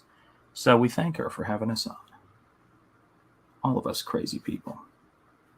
Let me see here. All right. And when I'm painting trees, my favorite kind of tree, even though I've only seen them a few times, is a bristlecone pine. Love those trees. So I make every tree that same kind of, you know, twisted Tim Burton, Sleepy Hollow, you know, tree the Tree of the Dead from Sleepy Hollow. I love that kind of stuff. And so I basically have this tree that I paint that's kind of, just this sort of twisted, gnarly kind of wood that I can use to put into a story with a werewolf in it. Because I love painting werewolves, and I love painting monsters, creatures, and stuff like that. And this is one of my favorite seasons to do it in. Good old Halloween. So I hope you guys are doing well out there, enjoying yourself on this fine fall day. See, is it fall yet, actually? I think it is. Have we fallen back yet? I feel like it should be soon. So right now, I usually paint in watercolor and gouache, but I'm actually painting in heavy body Liquitex acrylics right now. And it's nice because I can do washes and use it kind of like watercolor, but I think the last time I was on here, I was still painting with watercolors and gouache. So for anybody wondering, that's what I'm using. And I like it because I can do glazes over it. And I can kind of get a little bit more opaque. So the new pages I'm doing, that's been one of the fun things about it, is really kind of playing around with the color and sketching things out and then being able to work back over them if I want to change something. So, but yeah, this book is about 9 pages from completion, which will still take some doing. And then we're going to get to work on getting it lettered and all of that fun stuff. And the whole book is traditionally painted, and only Comicsgate could make that possible. So thank you guys who've backed the book. I really do appreciate it. And it's great to be able to do this kind of work.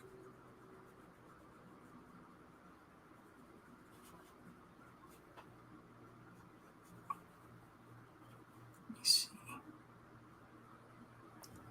All right. Oh, cool. Excellent. So Lady Marine says, yes, using those two. I think you might mean the Liquitex. I'm finishing up a painting myself, wishing I was faster like Anna. Absolutely, and amen. Messed up trees are the best trees. That's great. Thank you so much for that. Is it Fishy-Nado or Fishy-Nado? Is it like Sharknado? Let me know. Let's see here. Holocron Library Fox says, hey, Marine. Hey, Porkins. There you go. That chat. Awesome girl, all right. It's okay to stop talking for a second. No, I can't do that. The silence is deafening. Hey, Anna, how you doing? I ended up getting more on it as I washed it because I didn't realize it was all over my hand. Oh, no. So I just was like, fuck it, I'll throw it in the washing machine. No, there's nothing else in the washing machine, right? No, it is just that. But it's one of those like light sweatery tops, so washing it like that might ruin it. But oh well.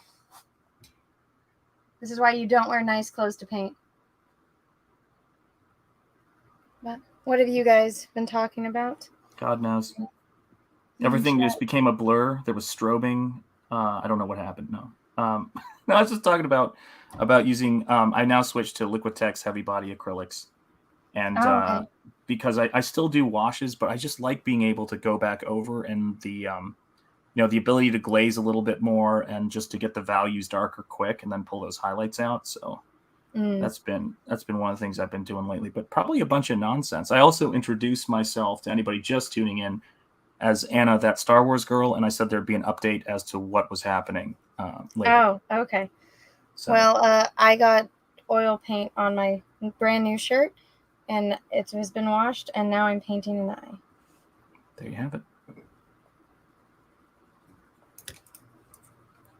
So yeah, that's basically everything.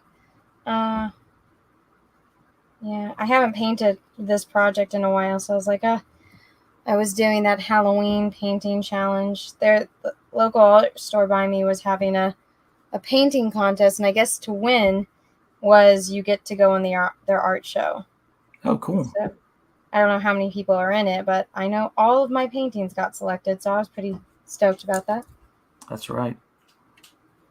They know quality when they see it. Represent. Yeah. Glad I was able to fake it enough. So, do most of the people that you know from art school or the contemporary artists, do they all work digital? Are you one of the few people? You must not be in a big crew of people painting traditional. I lost touch with a lot of people because a majority of them are like woke. Yeah. And so after my YouTube channel kind of went big and people found out. Well, I don't even talk about politics, but they're like, oh, Anna's anti-woke. And I'm like, you knew me. Like, we had classes together. Like, we worked together. But that doesn't really matter. So I lost touch with a lot of people, but I know everyone mostly just sticks to digital, but everyone was trained traditionally, so they all know how to. But yeah, a lot of people just... You know Gabe, right? Gabe El Taib? Yeah. I've met Gabe. I've drank with Gabe. Yeah, Gabe is... I'm hoping... Gabe is... and Jericho and I are talking about going to Vegas at some point. Now, we don't drink... or at least I know Gabe and I don't. But we intend to put away some steaks and some ribs, and that's the dream. But he started working. I mean, he does that beautiful, amazing digital coloring, and he started to work on his own comic book called B-Flaw, and he was showing the pages, and it's this kind of 80s, 90s throwback action comic book, and he's doing it with a brush and ink, and I love seeing people work traditionally, man. I love that stuff. It's so cool. That's cool. I don't think I've ever seen Gabe's traditional work.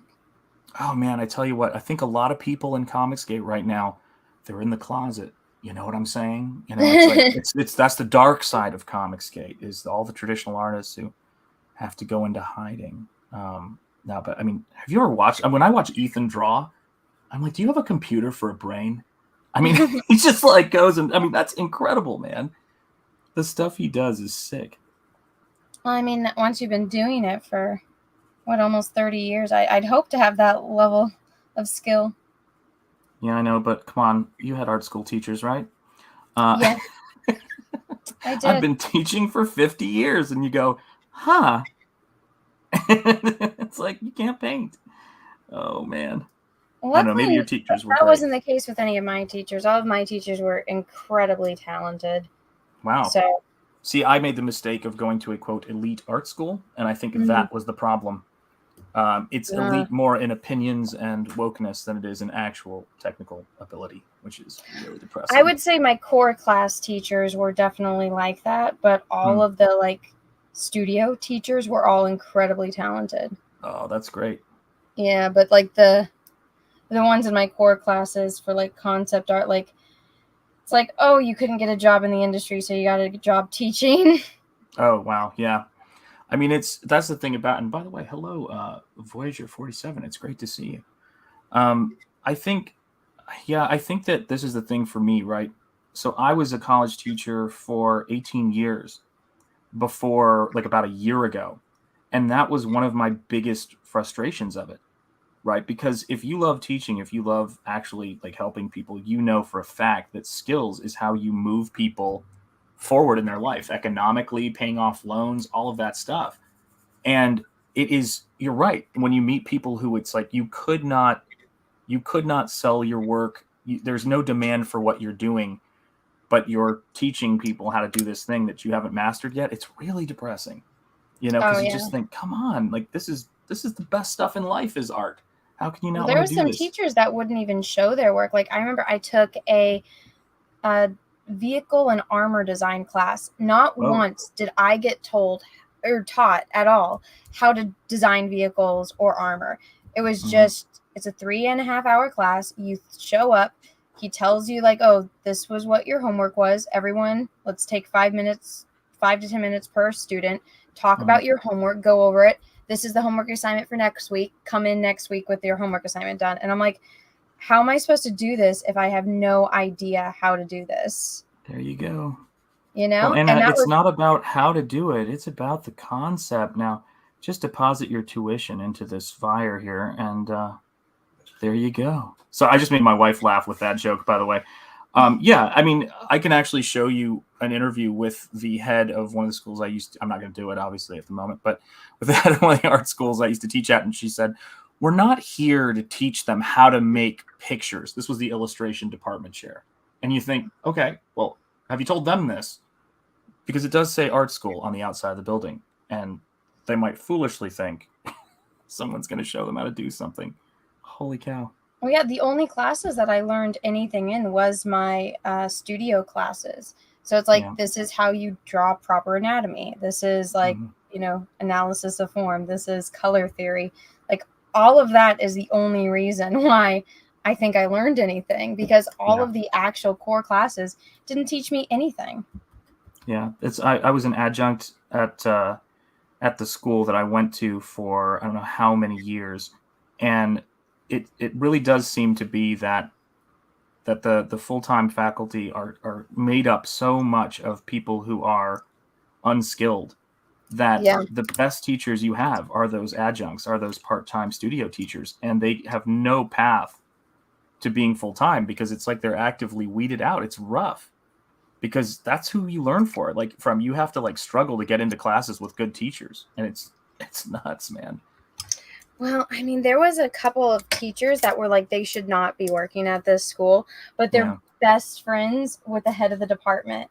Mm. So it's like, you can't even complain about the teachers because they're like, it'd be like Cecil teaching an art class and then a student coming up and complaining to like me or John, like, Cecil's being a bad teacher. I mean, Wait a we would second. actually have integrity and we'd be like, yeah, he sucks, but you signed up for his class. So you're expecting me to believe that if somebody came up to you complaining about Cecil, I'd you would? probably laugh and be like, yeah, get in Yeah. line. My God. Oh my No, if Lord. it was somebody's, No. No, look, that's But the like, could you reality of it, imagine though. signing up for like a drawing lesson from Cecil and expecting to be able to draw like Ethan out of that class? It's like, what the? No. But you know what's so funny is too is, and this is the thing I think about, teaching is a very hard job if you care about it at all. I can't imagine going into a job. These people must know they can't do it. That they can't draw and paint and have to fake it by just, let's talk about politics. And it's, as you said, politics is one of the most boring, like that is the death of art, Yeah. is politics. It just kills it. I used to say to my students, that because they would say, well, all horror is political. And I would say, no, but all Wow. politics is horror. It's like everything, because it is the most unemotional. It's like the tax code, for God's sake, when people start arguing about that stuff. And you just think, look at the paint, look at what you're doing, bring something beautiful into this world for people, and Star Wars did that for me. Star Trek did that for me.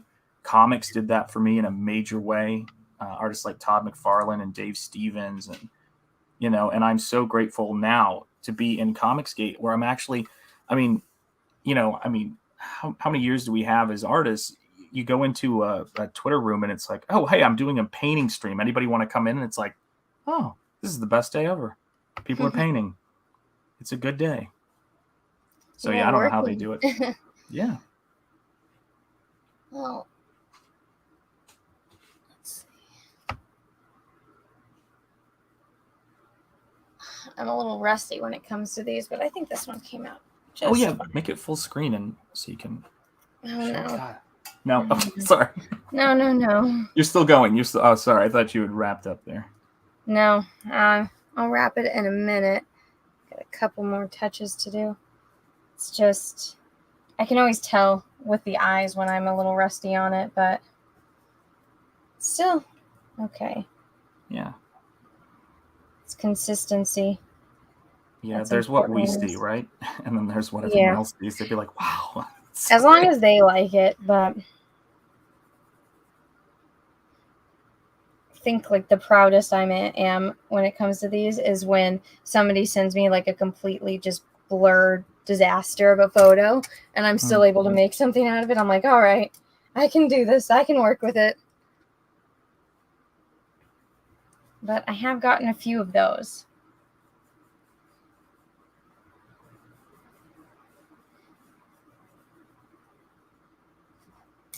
Okay. I think that's good.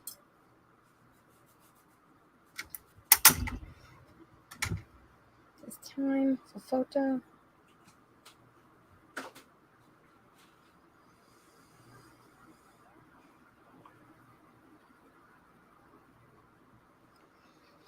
Alrighty. Well, that is done, but now I have to upload it onto the Instagrams. What's the scene you're painting? This is a scene towards right before the last part of the book where Laurel, the main character, is trying to be, escape this giant serpent that's gonna, take her back to the vampire lair so that he's got to rescue her. Nosfero, the main character. So I'm kind of painting her, and those shots you do. Let me zoom this out a sec. Those shots you do where it's like the audience is meant to kind of see the thing first. So she's sort of in the woods, and then you can see the snake here right out of frame, and then it's coming around this way. So I was trying to do a shot to where, it's like she doesn't notice it, that kind of thing. Yeah. That you see. And then it sneaks up on her. Well, that's right. And then too late. Then it's too late. And then and this is where I'm going to break my own thing, but then I sort of did it out of sequence. So this is these are the pages that kind of come after that, and then this is another page. Oh no, she's getting eaten. Yeah, she's getting eaten, but she'll make it, guys. It's gonna be all right. It's not gonna be spoiler. Spoiler. That's right. No, in the end, it's basically the last page says it's all a lie. It's a postmodernist book, so it's just a text bubble. So it's one of those. Yeah, it's one of those. Oh, that looks awesome, man. You gotta go big screen with that thing when you're done, though. That's so cool. They'll see it better on when I post it on Instagram. It's just the painting nerd in me, Anna. Yeah, I got this really dope light from this company called Canvas. Yeah. And it's for your phone, so you can clamp your phone in, and it can film like directly above you. Cool. And I had the light on for the beginning, but I don't know, it's kind of blown out.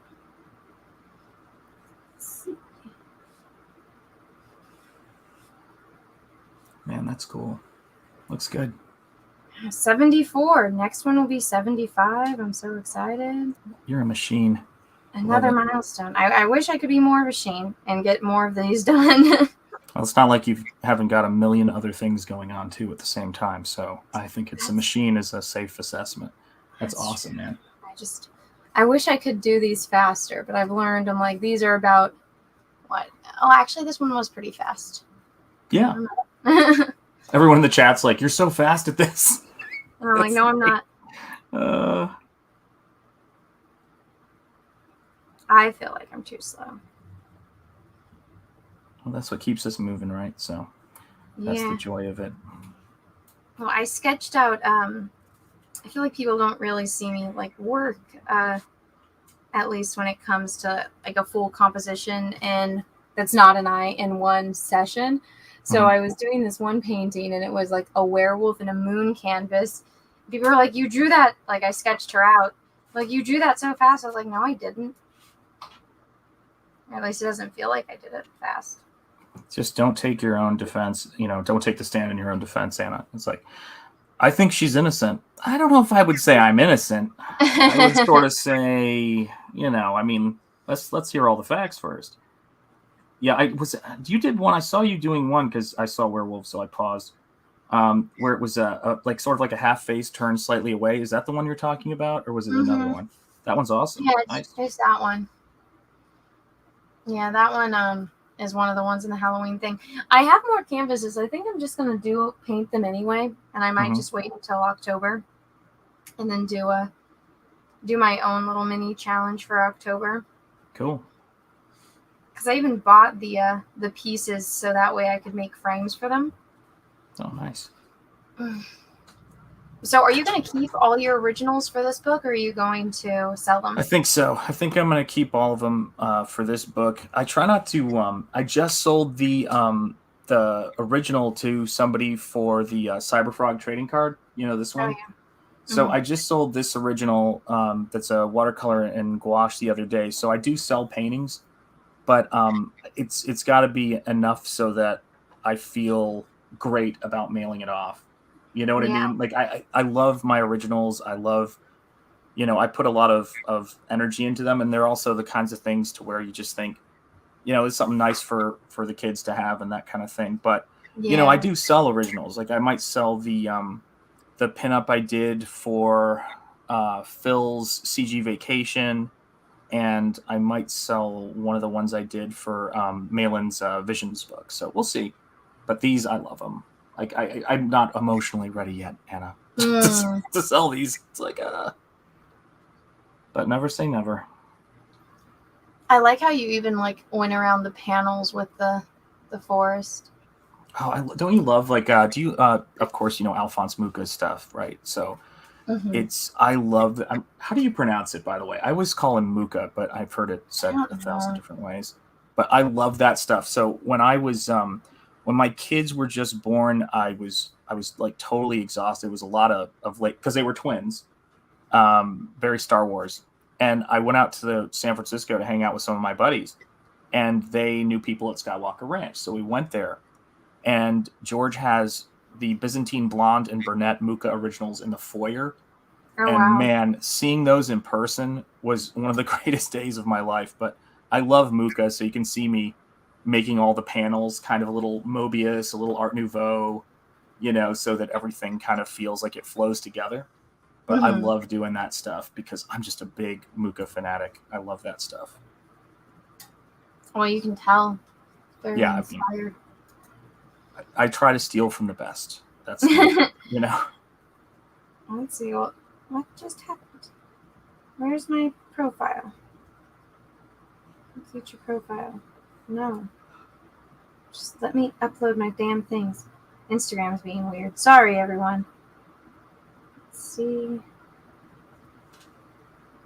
So usually what I do in these streams is I film everything. I have a time lapse and I put it up on my Instagram at the very end, and then everyone can watch the whole hour and something in less than a minute. That's awesome. Do you post your stuff on Insta? I used to, but I don't get any sales off of it, and so I finally, you know, like it doesn't drive anybody to my Indiegogo. Yeah. So at a certain point, you know, like I got to a point before it got bought out by Facebook where I had something like 30-something thousand subscribers. Like it was big. And then once they started oh, that's great, Anna. Once they started reels, then it's like, this is hell. That's really good, Anna. That is great. Yeah, this one was it was fun. I like it when people send me very detailed photos. I know exactly what's being implied there, and I agree. Yeah. I love when people have detailed. I should send you a photo of you'd be like, it's like there's no soul behind it. Like, no. It's when people have like very high resolution, I should say, photos. Yeah. Because the higher resolution, then I can see more in. That's awesome. Like, you know, but I mean, there's been some that have been low resolution that I can still get a good painting out of, but the higher resolution, the more I can see, which means the more I can paint. That blue reflected light there is so great. Oh, I love it. I love putting blue in on skin. People are always like, what are you doing? And I'm like, you don't understand. That's it right there. That's how you make it not look dead, is to put that blue. Oh, man. That is killer. Wow, that one was fun. Oh, wow. Look at that.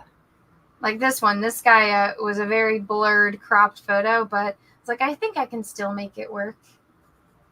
But I think painting darker skin colors is a lot easier than painting lighter skin colors, in my experience.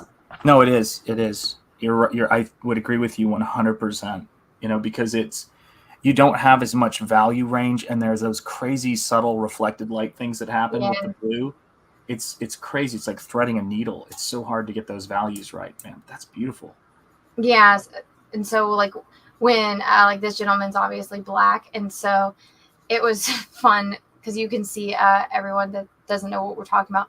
So if you see on his eyelid, it's like I'm painting on that with blue for the highlight, and so that'll really make it pop, because what you want is what is it called? Why am I blanking on words? Complementary colors, which means that they're on the opposite sides of the color wheel. And so if they're on the opposite sides of the color wheel, it's going to add more dimension. Okay, I think it should be posted. Let me do a refresh on here. The one for today. Nope, not posted. All right, we gotta go. As compared to like this eye, see, this guy's got really pale skin. And so you don't have a lot to work with as far as values or colors. But he had really pretty green eyes, so that was fun. Wow. Green is the rarest eye color.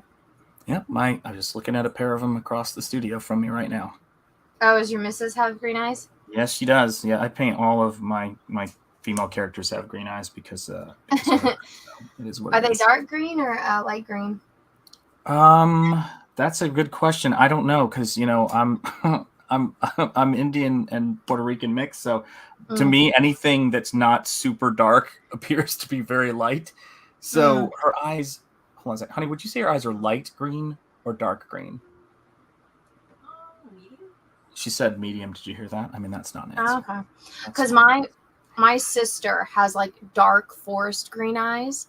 Oh, like wow. at first glance, you would think that she's got dark brown eyes, but once you actually like look at her, it's like, oh no, they're like dark green eyes. And Oh, then wow. my mom has paler green eyes than this guy. So Yeah, I think hers are somewhat like that value right there is pretty close to hers, I think. okay, so she's got, well, this guy in the photo, he's got like lighter green eyes. Let me see.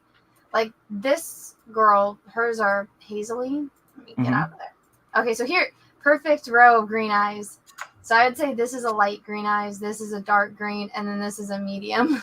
She is a medium. I think she's well. Do you remember? I think I send you a painting once. Like it was on Instagram a while back.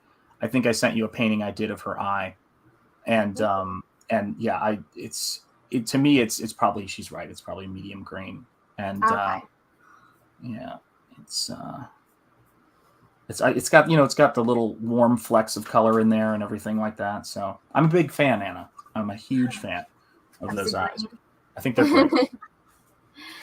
Oh, man. Yeah, green are definitely fun to paint. I don't know, I like darker values, so I always like it when people have the darker eyes because then I can go really, really blue with the like the eyeball part.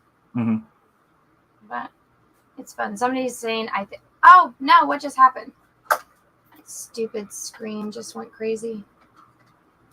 I think my Cintiq is about to crap out on me. All right. Well, what do you need me to do? Oh no, nothing. So I have 4 screens in front of me. One of them is a Cintiq, and so my Cintiq will turn off every now and again. It's an old Cintiq though, so yeah. I'm just watching the time lapse. I just think it's fun being able to show like just how different. 'Cause usually people are like, oh, it's going to be the same thing over and over again. It's like, no, everyone is so different. Yeah, I mean, there's this painter that I love named David Casson, and he does these life-sized portraits of Holocaust survivors, and he's an incredible, accurate academic painter. I think he's one of the best we have on the planet. And one thing he did really well is he paints people with very super light skin well, and anybody who paints knows how hard that is, and you hit the nail on the head. That is one of the hardest things to paint, because the notion that I was telling somebody this, that when people use a certain particular term for skin types, a group of color, dare I say, I go, anybody who excludes any group of that has never tried to paint that group. But let me tell you something, the amount of color and differences you see in light-skinned people is off the charts, and it is so hard to get right. Well, we're in almost 2 hours in. You can say it as long as it's not a slur. Yeah, well, I don't want to say the slur with my wife sitting here, Anna. I only say it. She just laughed again. I'm saying there. Did I show you, Anna? I don't know if you saw this. This is actually one of the secrets to my painting, but this is actually what I use for my white. Titanium white? Malin white? Yeah, I use Malin white. It's the strongest white that I've been able to find on the market. Oh my God. That's the same white I use. Yeah, there you go. Yeah, titanium, I'm assuming, or Malin. Never know. I put a poll up in the chat. Tell me what color your guys' eyes are. So far, brown is winning. Yeah, I'm with you there. No blue-eyed in the chat. I think blue eyes are my least favorite. Oh, so this dude. Yeah. I'm like, I don't think he's albino because there was some color in his skin, but boy, he had white eyelashes, and I don't think he was that old. Wow. But I tried to get a photo of Ethan's eye, and Ethan has blonde eyelashes. Wow. So that's fun. I like painting blonde eyelashes. Oh, that's great.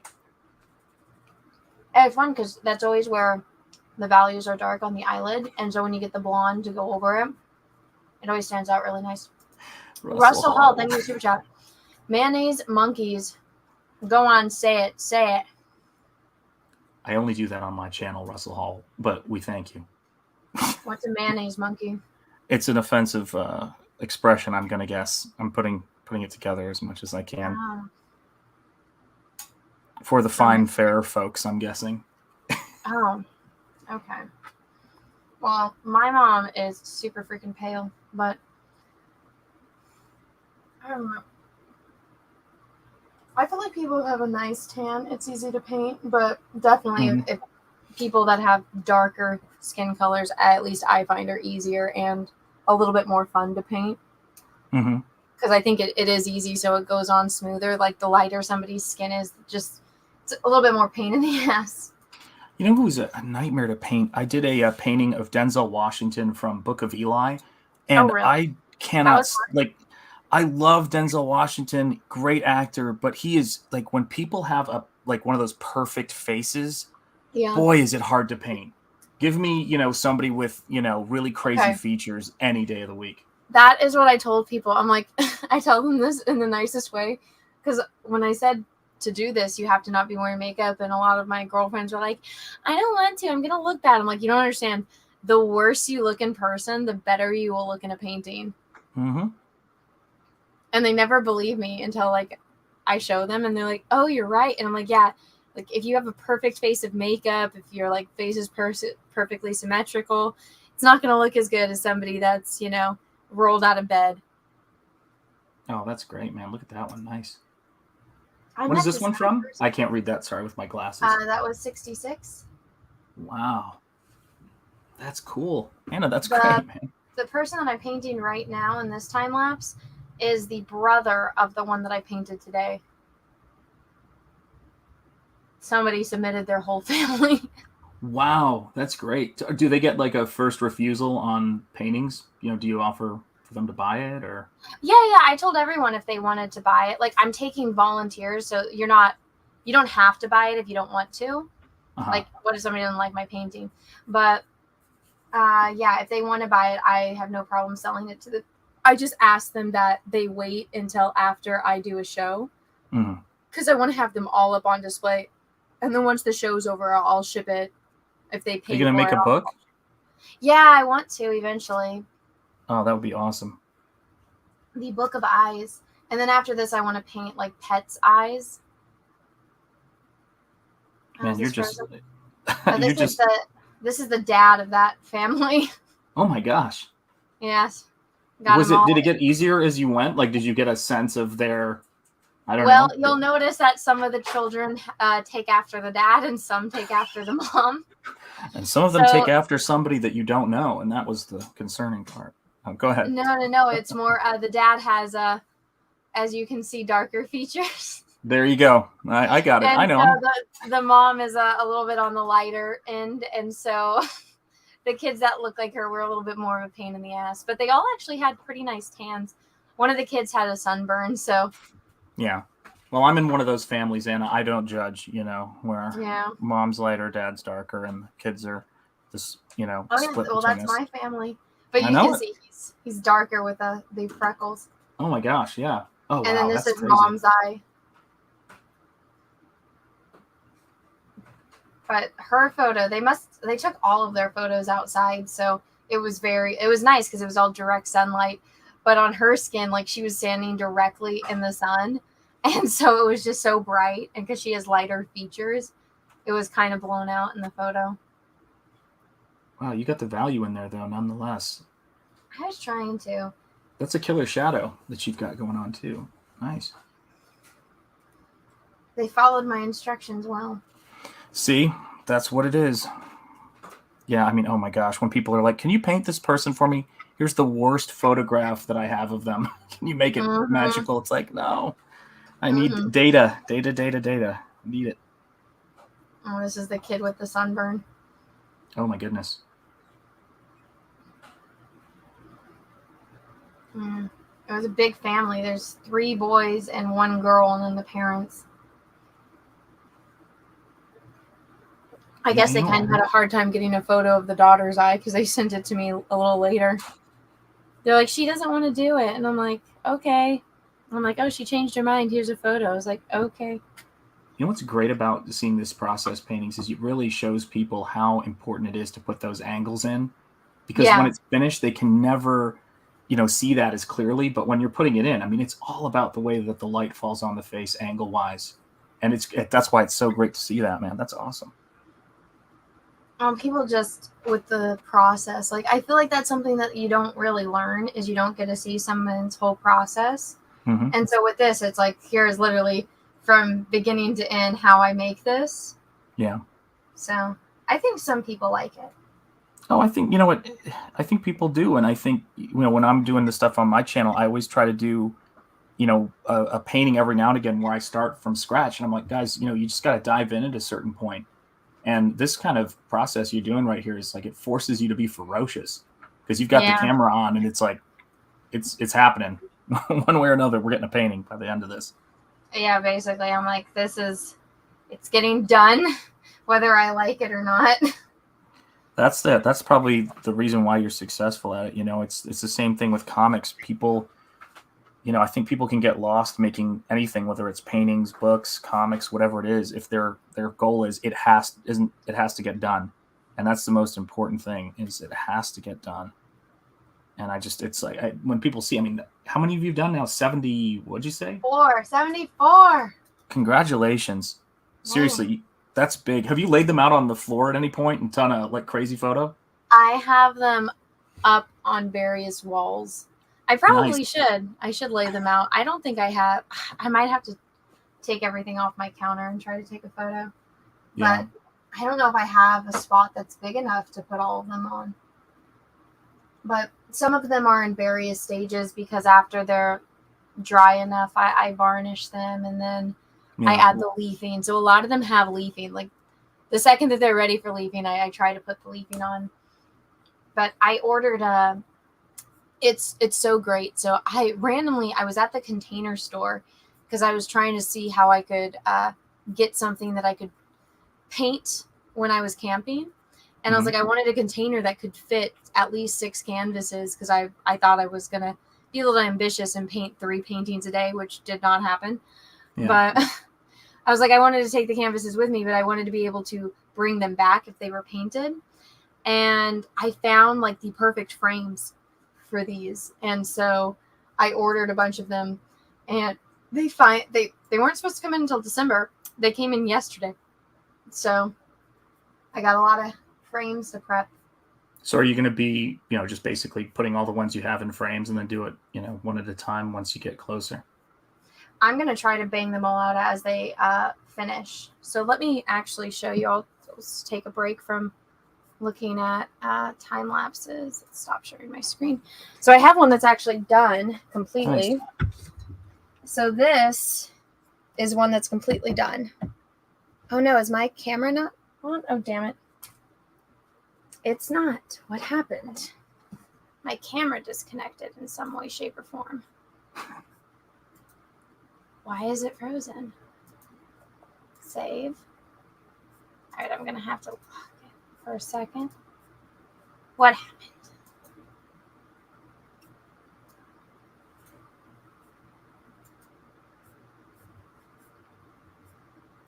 Can you hear me? Oh, yeah, I can hear you. I was just listening. Okay. I don't know what happened. I'm going to have... Oh, no. Okay. Let me just zoom in. I don't know why. Sometimes this camera will disconnect. I bought a new camera and it's really good. It's just sometimes a pain. Oh, here it is. Okay, let me see if I can do. So yeah, I found they're called Ashwood containers. And so they're for like drawer organizers. Mm-hmm. But they are the perfect, and when I say perfect, I don't mean that lightly. They are the perfect frame for these. Frames for standard frames for paintings can get very expensive. So I'll show you how it starts. They start off like this. So it's just like a little drawer organizer. And then I sand them and I add corners to them, and then I make a frame. Oh wow, cool. Yeah, so I screw Hold them on a in. second. Are you lagging or is it me? I'm just trying to see if it's. I'm probably lagging. Let me see. Oh wow, cool. Oh, I see it. Yeah. So Nice. this is silver. I have gold somewhere around here. So this is a copper one I started on. Oh, cool. Yeah, I still have to add the leafing on here. But wow. Very Klimt. I love that because I love Gustav Klimt stuff too, obviously Art Nouveau and the gorgeous stuff with gold, but I love that. That's really cool. Yeah, I was like, this will be a nice touch, and also may give it a nice finish. But when it gets transferred to whoever's home they go to, it's a little bit extra protection, know, because it's solid, whatever this is. Yeah, people were asking to full screen yourself just in the chat. Yeah, too late. And I have an eyeball, even though I painted it darker, but I just shared something right there. Yeah, that's a painting I did. That's the missus. So her eye is actually lighter than that, and but it's eye. Well, the light seems to be coming from the other side of her face, so she's in darkness. There you go. Very nice. What did you use for this? I used acrylics for this as well, so that was just acrylics on canvas right there. And it's funny. My friend Brian is saying happy birthday to my wife. He's the co-creator of that show, Avatar: The Last Airbender. I didn't realize he posted right there. Oh my gosh! Yeah, he's a really nice guy. I love Avatar. Do you know the Legend of Korra? Yes. Okay, so in that show, there's a character named Prince Wu, and that character is based on me. Prince Wu, really? Yep, that's how he sees me, Anna. That's me 500 pounds ago. Just know that. I'm gonna get on that Cecil diet though, and then I'm gonna tear it up. I want everybody to be put on notice. Cecil's gonna become my personal trainer. I told Graham Nolan, I was like, no, I need to go on the Cecil diet. So he sees you as like a spoiled, crazy guy? No, he sees me as a crazy, goofy guy who dances, I think is how he sees me. But that's yeah, so funny. Yeah, he's a total sweetheart, and yeah, he was up visiting a college I was working at, and actually 2 colleges I was working at, and we were just together, and he goes, hey man, we went out, he goes, turn your head this way, turn your head that way, I'm gonna take a photo of you, and so yeah, ended up being that. It's pretty cool. How funny. Yeah, he's a sweet guy, very sweet guy. Well, happy birthday to the missus. Yeah, well, I mean, that was an old one. She's not her birthday yet. She's got. Was that on the eye? That was on the eye. That was way back. Yeah, that was on the eye. He said happy birthday. She is she's not for a little ways. Oh wow, cool. Now, are we still in the same family, or are we out of that family now? No, out of the family. This is my best friend Sav's eye. Oh, cool. Russell Hall, thank you for super chat. Make sure to stock up on whiskey and vodka. Yeah. Why? For the diet, the Cecil diet. I don't think I'd last on that. Oh my God. Drink soda. That's about it for me. Oh wow, cool. Yeah, so this was when I was camping. Got a nice shot. Yeah, so this gentleman sent me a very blurry photo. I think he's offered to send me another one. For a redo, but right now I'm a little overwhelmed with how many I have already. I think I have over 200 submissions, which is nice. Oh, that's great that you can go through them and kind of pick which ones work. Well, now it's at the point where people have seen how much I've done, and they're like, I want to do it, and I'm like, I don't have space. Why didn't you tell me in the beginning? But you have to have a bouncer now. No, you can't get in. Sorry, I've got too many paintings. I'll probably still do it. It'll be like 210. Gosh. Well, we'll see. This thing needs to upload.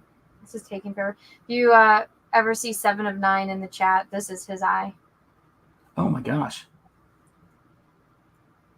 Yeah, he sent me both of his eyes, and I was like, do you want the right one or the left one? And he's like, the right one. Everybody who is in the chat who you paint their eye, they should use that as their icon. That's a pretty There's cool a couple icon. people that have. Nice. Oh man, I was doing I sent John a rework of his trailer for the latest Graveyard Shift book that's available now, Omega Storm, and he wanted me to put comments from the chat, have them appear next to Shane's comment, the wow. And it was so funny because I was like trying to do screen grabs and I was looking at everybody's different icons and it just put a big smile on my face. I love the chat. It's so fun.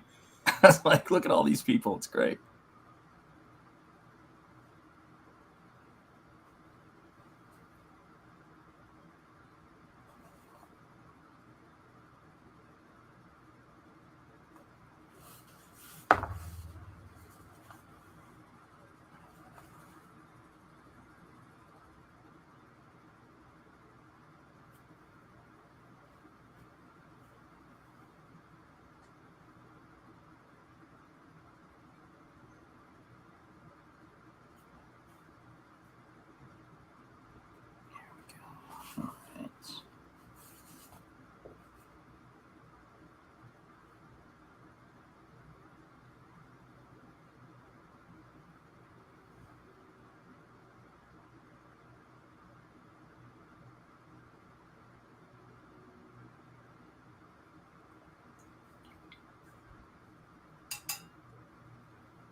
That's awesome. When did you know you were an artist? Or was it just,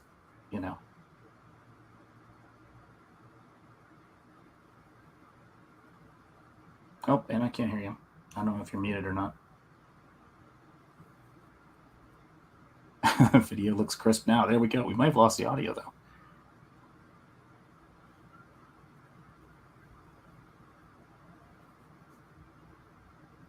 She's gone. Yeah. Slick Rick says she's gone.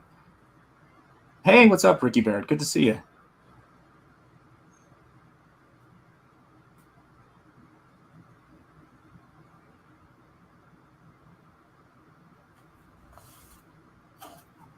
She left the room. It's all right. It happens sometimes.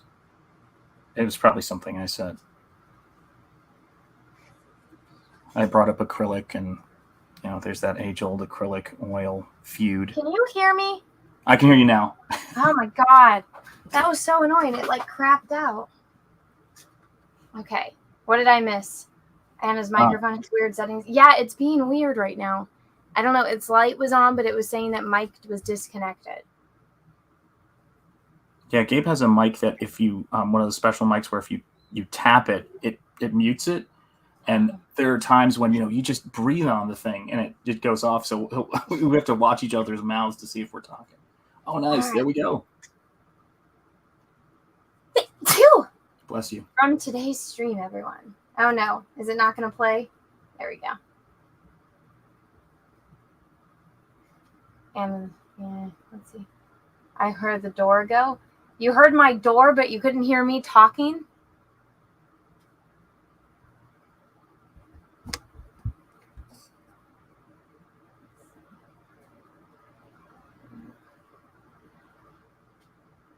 See, I wish I could paint this fast. Look, Anna, there's only one Bob Ross, and he's not with us anymore, okay? Bob was like, and we're just going to put a mountain in right now. Bang. Just amazing. Oh, man, that's awesome, though. How long did you take on this one? I don't know. I mean, less than the length of the stream is now, so it's got to be less than 2 hours. I mean... Yeah, no, I think it might have been 50 minutes, but this kid is young, so it's it's not that they have a lot of features for me to work with, Yeah. So painting kids is really simple unless they're a baby, then it gets a little bit more complicated. But yeah, I'd guess that at least in the picture, she's between 9 and 12. Wow, that's a tough age to paint. I mean, the younger they get, the harder it is to paint. A friend of mine had me paint his son for, I think, his wife's 40th birthday.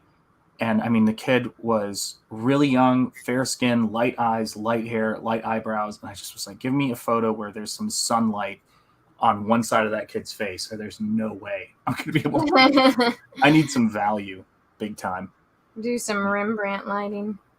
That was absolutely what we had to do on it. It was nuts, you know. But that's the thing with movie stars and with kids and with certain kinds of faces. It's so difficult. I mean, it's easier to paint out of your head sometimes. I mean, actually, I should say it's easier to stylize with reference, obviously, than it is to do something like what you're doing, where you're kind of documenting these eyes and not only just the people, but you know who they were and what their eyes looked like at that age. That's the thing that's cool about it. Yeah, I just feel bad for some of them because they're little, and then by the time that they get these, they'll probably be older and maybe it not look like them. I think that's going to make it even cooler to see what your eye looked like at that particular point in your life, because, you know, I mean, how long, I mean, I've got paintings of my wife and kids in the next room. Those things are pretty much not current, you know, at least, well, with her it is, but with the kids, I mean, it's not current within a year. Your kids shoot up and they change, and, you know, I mean, in terms of height, let me be clear. And your kids get taller, and that's just the way it is, you know. Here you go. 1 hour and 15 minutes. All right. Well, I guess I low-blowed myself a little bit, not counting mixing the colors. Okay, cool. So at least I am kind of getting faster, but I mean, if this was an older person, it might have taken me a little bit longer. All right, so let's look in the chat. So there's 18% blue-eyed people. All right. There's 15% green-eyed people. There's 50% brown-eyed people, and then 17% hazel. All there right. you have it. Yeah. Still winning. Well, everyone, thank you for hanging out. I am all done. I have to go to the grocery store and buy booze before the Jack show and food because I'm out of food right now. Yeah. Oh my God. I wanted to kill my boyfriend because I hate barbecued meat. And I had bought a pack of ribeyes that I was looking forward to cooking. And he's like, oh, I cooked all the ribeyes for you. And I was like, yay, cool. And then I realized he barbecued them. And I'm like, that's disgusting. Which I know everyone is going to disagree with me. But I absolutely hate barbecued steak. Well, let me just say this. I think that's appalling. And the best thing you could do right now is next day those steaks to my address. I'll give it to you when the stream wraps up. And I'll help take those off your hands, you know? Yeah. Well, he's just happy because now he gets all of them. But that was the plan all along. That was the plan. I love it, man. That's great. I know. I'm just like, you plotted this, you mofo. He's like, no, I didn't. He's like, I thought you liked it. I'm like, no, I hate barbecue. I hate barbecue sauce. I hate everything about it. But before I go, everyone, Jack Show is on Malin's channel tonight.